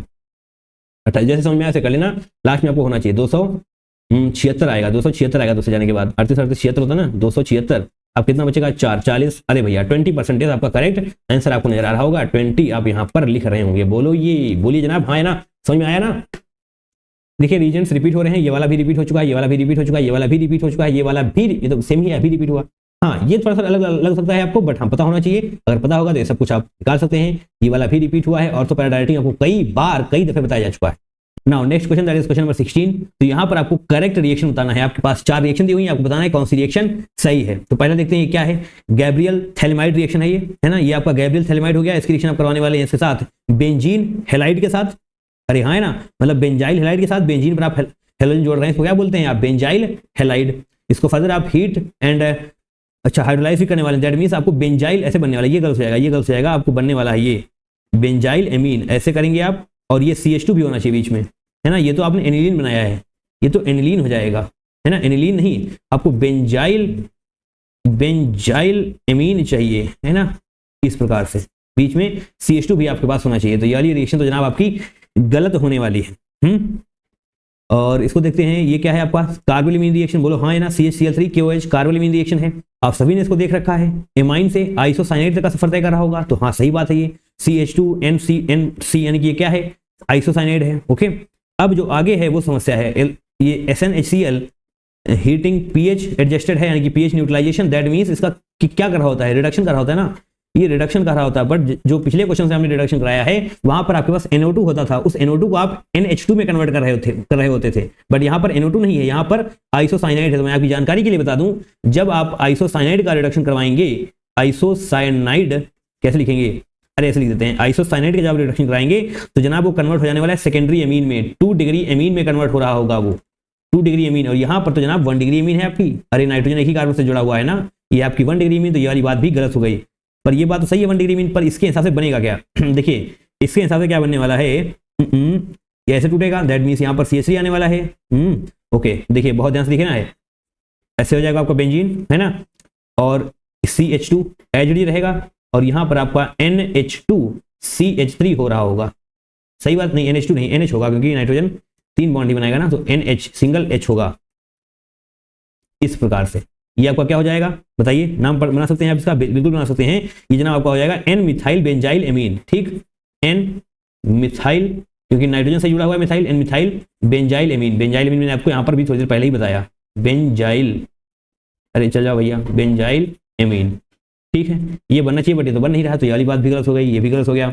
अब इसको देखते हैं। अच्छा, Br2KOH हॉफमैन डिग्रेडेशन रिएक्शन। बोलो हाँ है ना, हॉफमैन ब्रोमाइड डिग्रेडेशन रिएक्शन बोल लो। CO को उड़ाते हैं आप, C double bond O carbonyl group को उड़ा रहे होंगे, तो देखिए CH3 CH2 है ना, CH3 CH2 है, अब कार्बोनिल को उड़ा दीजिए, NH2 को जोड़ दीजिए, बात सही है यहाँ तक। आगे भी देख लेंगे, आगे भी जब देखेंगे तो आपको बिल्कुल सही मिलेगा। तो ये जनाब ये वाली रिएक्शन आपकी बिल्कुल सही है ना। Br2 2 ब्रोमीन है यहाँ पर, मतलब Br2 तो ट्वाइस ऑफ KBr में 2 ब्रोमीन आपको यहाँ पर मिल जाएंगे, 2 ब्रोमीन। 4 KOH है, यानी कि 4 पोटेशियम आपके पास है, 2 पोटेशियम यहाँ पर हो गए, K2CO3 में 2 यहाँ पर हो गए। देखिए दिखाई नहीं पड़ता तो हम आपको आगे लिख देते हैं, K2CO3 प्लस ट्वाइस H2O, ये आगे आपको लिखा हुआ है, इसको हटा देंगे यहाँ से। ठीक, तो 2 पोटेशियम आपको यहाँ पर नजर आ रहे हैं, 2 KBr में नजर आ रहे थे, है ना, 2 ब्रोमीन हो ही चुका है ऑलरेडी। बात करते हैं 4 ऑक्सीजन की, 4 ऑक्सीजन यहाँ पर है, मतलब 2 यहाँ पर हो गई, और K2CO3 2 यहाँ पर हो गई, एक ये वाली जो आपने CO उड़ाया है, अरे एक ऑक्सीजन ये, 4 1 5 इस तरफ है, तो 3 2 5 इस तरफ हो जाएंगी। हाइड्रोजन इन सभी को देख लेंगे आप, हाइड्रोजन भी कितने हैं 4, और हाइड्रोजन यहाँ पर भी कितने हैं 4। ठीक है, थर्ड वाला बिल्कुल सही हो जाने वाला है आपका। अब जो है उसको बहुत ध्यान से देखिएगा, हालांकि आपका आंसर आ चुका है, बट फिर भी जो मैं बताने वाला हूँ बहुत इंपॉर्टेंट है। ये क्या आप देख पा रहे हैं, ये आपके पास बेंजेनिलीड क्या है, इसको हम लिख देंगे बेंजेनिलीड, BEN बेंजेनिलीड। ठीक, इसमें क्या होता है देखिए, एक फिनाइल रिंग नाइट्रोजन से जुड़ी हुई है, एक phenyl ring carbon double bond O यानी कार्बोनिल ग्रुप से जुड़ी हुई है। तो जो फिनाइल रिंग आपकी नाइट्रोजन से जुड़ी हुई होती है वो होती है एक्टिवेटेड, वो होती है एक्टिवेट रिंग, मतलब एक्टिवेटेड रिंग होती है ये वाली। और कौन सी होती है, ऑर्थो एंड पैरा डायरेक्टिंग होती है जनाब, ऑर्थो एंड पैरा डायरेक्टिंग। ठीक है, कोई दिक्कत है आपको? कोई भी दिक्कत नहीं होनी चाहिए। और जो ये वाली रिंग होती है, ये कार्बोनिल ग्रुप से जुड़ने वाली रिंग होती है deactivating ring, deactivated ring, deactivated है दैट मीन्स यहां पर आप लिख सकते हैं मेटा डायरेक्टिव। ये बातें बहुत इंपॉर्टेंट हैं, इस क्वेश्चन में काम भले ही ना आ रही हो बट डेफिनेटली आपको आगे काम आ सकती हैं। तो इसकी जब फर्दर रिएक्शन कराने वाले हैं तो आप देखेंगे यहाँ पर जो ये HNO3 H2SO4 क्या दे रहा होगा, NO2 पॉजिटिव देगा, NO2 का एडिशन हो रहा होगा, तो NO2 का एडिशन कहाँ पर हुआ है, NO2 का एडिशन उस रिंग पर हुआ है जो कार्बोनिल ग्रुप से जुड़ी हुई रिंग, कार्बोनिल ग्रुप नहीं होगा, इस रिंग पर होने वाला है, मैंने बोला ना ऑर्थो एंड पैरा डायरेक्टिंग। तो जो NO2 ग्रुप है वो यहाँ पर अटैच होगा, जो इसका सही वाला होगा वो क्या होगा, आप ऐसे बनाएं, दो फिनाइल रिंग बनाइए पहले NH, और ये कार्बोनिल ग्रुप को थोड़ा सा ओपन कर लेते हैं ऐसे, और ये आपका बेंजीन तो नहीं बना है, कुछ और ही बन जाएगा, बेंजीन बनाएंगे हम, है ना। इस प्रकार से आप बेंजीन को यहाँ पर बनाएंगे, और ये NO2 जो यहाँ पर जुड़ा है, यहाँ पर नहीं, वो जनाब पैरा पोजिशन यहाँ पर जुड़ने वाला है, ये हो जाएगा आपका सही वाला, ठीक। बट ये नहीं है तो इसका मतलब ऑप्शन नंबर 4 भी आपका गलत होने वाला है। सारी रिएक्शंस समझ में आनी चाहिए। Now moving forward, question number 17 statement type question है, बहुत ही अच्छा क्वेश्चन है। Statement 1 Griess Ilosvay test, आहा ये क्या है, is use for detection of nitrite ion यानी कि NO2 नेगेटिव, हाँ बात सही है भैया, which involve the use of sulphanilic acid and alpha naphthyl amine reagent. Okay, statement second, in the above test sulphanilic acid is diazotised by the acidified nitrite ion which on further coupling, अच्छा coupling, okay, forms azo dye. तो आपको nitrite ion दिया गया है, reaction थोड़ी सी लंबी हो रही होगी, चलिए आगे चलते हैं। NO2 negative that is nitrite ion, NO2 negative क्या बोलेंगे इसको हम, नाइट्राइट आयन, ठीक है। इसकी आप रिएक्शन करवाएंगे CH3 C double bond O OH के साथ, है ना। देखिए बहुत ध्यान से देखना है, ये NO2 नेगेटिव है यानी कि एक हाइड्रोजन को ले लेगा, एक हाइड्रोजन को खींचेगा यहाँ से, तो HNO2 बन जाने वाला है, HNO2 बन जाएगा। इसके बारे में कुछ जिक्र किया गया था का, तो क्या बताइए, जिक्र नहीं किया गया है ना। तो ये क्या है आपके पास ये नाइट्रस एसिड बोलते हैं इसको, HNO2 को। अब आपके पास क्या बचेगा, CH3 COO नेगेटिव, क्योंकि एक हाइड्रोजन तो आपका जा ही चुका है, COO नेगेटिव। अब जो आपको लिखा हुआ है ना सल्फेनिलिक एसिड, बनाइए सल्फेनिलिक एसिड क्या होता है, ऐसे बेंजीन, यहाँ पर नीचे आप SO3H लगा रहे होंगे और NH3, इसके साथ ही आप क्या जोड़ेंगे इसको जोड़ेंगे, तो यहाँ पर पॉजिटिव आ रहा होगा, CH3 CO नेगेटिव है ना, इसके साथ ही जोड़ रहे होंगे, CH3 C double bond O negative. अब इसको डायजोटाइज्ड करेगा ये एसिडिफाइड नाइट्राइट आयन। एसिडिफाइड मैंने क्यों बोला, क्योंकि पहले NO2 नेगेटिव था तो आपको क्या लिखा हुआ था, नाइट्राइट आयन, यहाँ पर लिखा भी हुआ था I think, yes, acidified nitrite ion, यानी कि इसके पास H+ आ चुका है तभी तो HNO2 हुआ है। तो एसिडिफाइड नाइट्राइट आयन HNO2 इसको डायजोटाइज्ड कर रहा होगा, डायजोटाइज्ड करेगा दैट मीन्स, ऐसे आप बेंजीन बनाएं SO3H और यहाँ पर N डबल बॉन्ड N बन रहा होगा ऐसे, और अब ध्यान से देखिएगा इसको ऐसे उल्टा करके लगा रहे हैं आप, है ना, O C double bond O ऐसे कर लीजिए, CH3, ठीक है, ये डबल बॉन्ड थोड़ा सा ऊपर चला गया है। कोई दिक्कत है इन सब्जियों को समझने में, कोई भी दिक्कत नहीं होनी चाहिए। अब जो आपको करना है वो बहुत ध्यान से देखिएगा, आपको पीछे दिया हुआ है अल्फा नेफ्थिल एमीन, अल्फा नेफ्थिल एमीन के साथ ही फर्दर कपलिंग करेगा। ये दोनों भैया क्या कर रहे हैं, कपलिंग हैं, इधर आओ तुम। अल्फा, देखिए अल्फा नेफ्थिल क्या होता है, पहले तो दो बेंजीन बनाओ एक के साथ लगाकर, मतलब है ना ऐसे, ये बड़ी कलाकारियों का काम है भैया। यहाँ पर आप NH2 लगा रहे होंगे, है ना, और यहाँ पर आप एक हाइड्रोजन को जरा ओपन करके देखिए, एक हाइड्रोजन को आप ओपन करके लिखेंगे, इसी को आप बोलते हैं नेफ्थिल, क्या है लिखा हुआ है अल्फा नेफ्थिल एमीन। तो अल्फा नेफ्थिल एमीन हम भी लिख रहे होंगे, अल्फा नेफ्थिल एमीन, ठीक है, कोई दिक्कत है। इसको आप 1 नेफ्थिल एमीन भी बोल सकते हैं, और ये क्या है, डायजोटाइज्ड एसिड, ठीक है, और ये किसके द्वारा डायजोटाइज्ड किया गया है, इसके द्वारा, ठीक है, ओके। अब इसकी रिएक्शन के साथ ही आपको मिलने वाला है एजोडाई। कैसे बनेगा एजोडाई, देखते रहिएगा बस ध्यान से, बहुत ध्यान से।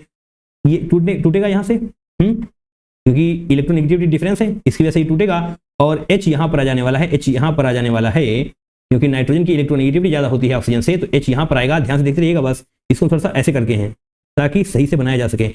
और अब इसके बाद जनाब देखते रहिएगा बस, N double bond N as it is रहेगा, बट अब ये यहाँ से टूट चुका है, और H ये यहाँ से जुड़ चुका है इससे, ठीक है।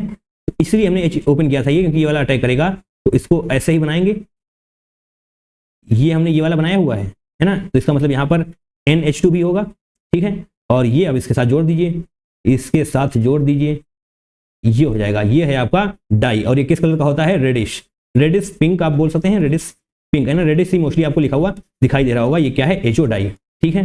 एंड जनाब आपके दोनों के दोनों ही स्टेटमेंट सही हैं, अगर आप पढ़ना चाहें तो पढ़ करके देख सकते हैं। हाँ, इस टेस्ट का यूज आप करते हैं डिटेक्शन ऑफ नाइट्राइट आयन के लिए, which involve the use of sulphanilic acid. हाँ, देखा आपने, sulphanilic acid and alpha naphthalene reagent का यूज किया जा रहा है, ये हो जाएगा आपका sulphanilic acid, alpha naphthalene reagent ये रहा, इसका आप यूज कर रहे हैं, ठीक है। और क्या है, in the above text sulphanilic acid diazotised by acidic nitrite ion, बिल्कुल कोई दिक्कत ही नहीं है इसमें। On which on further coupling with alpha naphthalene ion forms an azo dye, and ये एजोडाई किस कलर की होती है, रेड कलर की। आपको एक्स्ट्रा इन्फॉर्मेशन, दोनों स्टेटमेंट सही, बोथ आर ट्रू होना चाहिए, ऑप्शन नंबर 1 बिल्कुल सही हो जाएगा, है ना।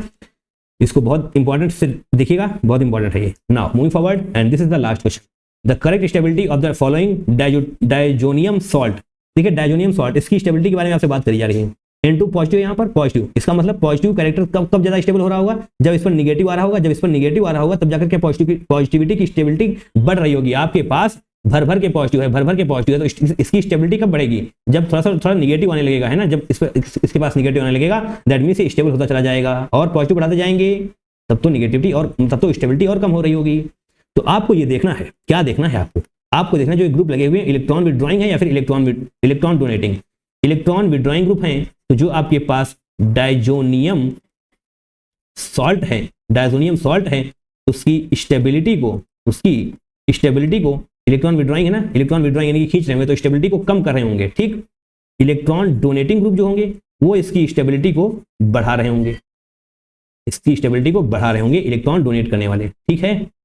कोई दिक्कत आपको नहीं होनी चाहिए। अब आपको इतना तो पता ही होना चाहिए कौन इलेक्ट्रॉन डोनेटिंग है, कौन इलेक्ट्रॉन विड्रॉइंग है। तो जनाब आप सभी जानते ही होंगे इलेक्ट्रॉन डोनेटिंग कौन है, OCH3, ये है इलेक्ट्रॉन डोनेटिंग, वो भी अच्छा वाला। ये तो बहुत जबरदस्त तरीके से इलेक्ट्रॉन को खींचता है NO2। यहाँ पर कुछ नहीं हो रहा है, बट यहाँ पर साइनाइड ये भी जनाब आपको इलेक्ट्रॉन को खींचने वाला है, इलेक्ट्रॉन को खींचा जा रहा है, दैट मींस यहाँ पर पॉजिटिव कैरेक्टर बढ़ रहा है ना। अब जितना भी मतलब पॉजिटिव निगेटिव वाले दोनों ही थे यहाँ पर, ठीक, मान लीजिए, और निगेटिव चार्ज खींचते चले आ रहे हैं, यानी कि पॉजिटिव बढ़ रहा है, स्टेबिलिटी कम हो रही है। स्टेबिलिटी ये बढ़ाएगा ना, इलेक्ट्रॉन डोनेटिंग स्टेबिलिटी ये बढ़ाएगा, तो एक स्टेबिलिटी से ज्यादा होनी चाहिए, ऑप्शन नंबर 4 और 1 नहीं होगा। ए के बाद बात आएगी सी की, क्योंकि ये एटलीस्ट जो भी है न्यूट्रल ही है ना, कम से कम स्टेबिलिटी कम तो नहीं करी जा रही है। ए के बाद नंबर आएगा सी का, यानी कि ऑप्शन नंबर 2 आपका बिल्कुल सही हो रहा होगा, ठीक है। अब बात करते हैं बी एंड डी की। दोनों ही इलेक्ट्रॉन विड्रॉइंग है, दोनों ही अनस्टेबल कर रहे होंगे, बट पावरफुल कौन है, ये तो पावरफुल तरीके से ये अनस्टेबिलिटी कर रहा होगा, मतलब स्टेबिलिटी को बहुत जबरदस्त तरीके से कम करने वाला है। सबसे पीछे ये हो जाएगा, ऑप्शन नंबर 2 आपको बिल्कुल सही होगा। अनस्टेबिलिटी ये भी दे रहा है, अनस्टेबल ये भी कर रहा है, बट इतनी पावरफुल तरीके से नहीं कर पा रहा है ना। 18 क्वेश्चन, शानदार क्वेश्चन, जबरदस्त क्वेश्चन आपने देखे, बहुत ही जबरदस्त क्वेश्चन थे, आपको सॉल्व करने पड़ेंगे तभी आप बेहतर कर पा रहे होंगे, है ना। आपने इस वीडियो को लास्ट देखा, इसलिए आप सभी का बहुत बहुत धन्यवाद। Thank you so much for watching this video till the end. इसी प्रकार से मेरे साथ जुड़े रहिए, आपको PYQs प्रैक्टिस करती रहनी चाहिए, है ना। चलिए मिलेंगे दूसरे वीडियो में, till then take care, tata, bye bye and I love you all.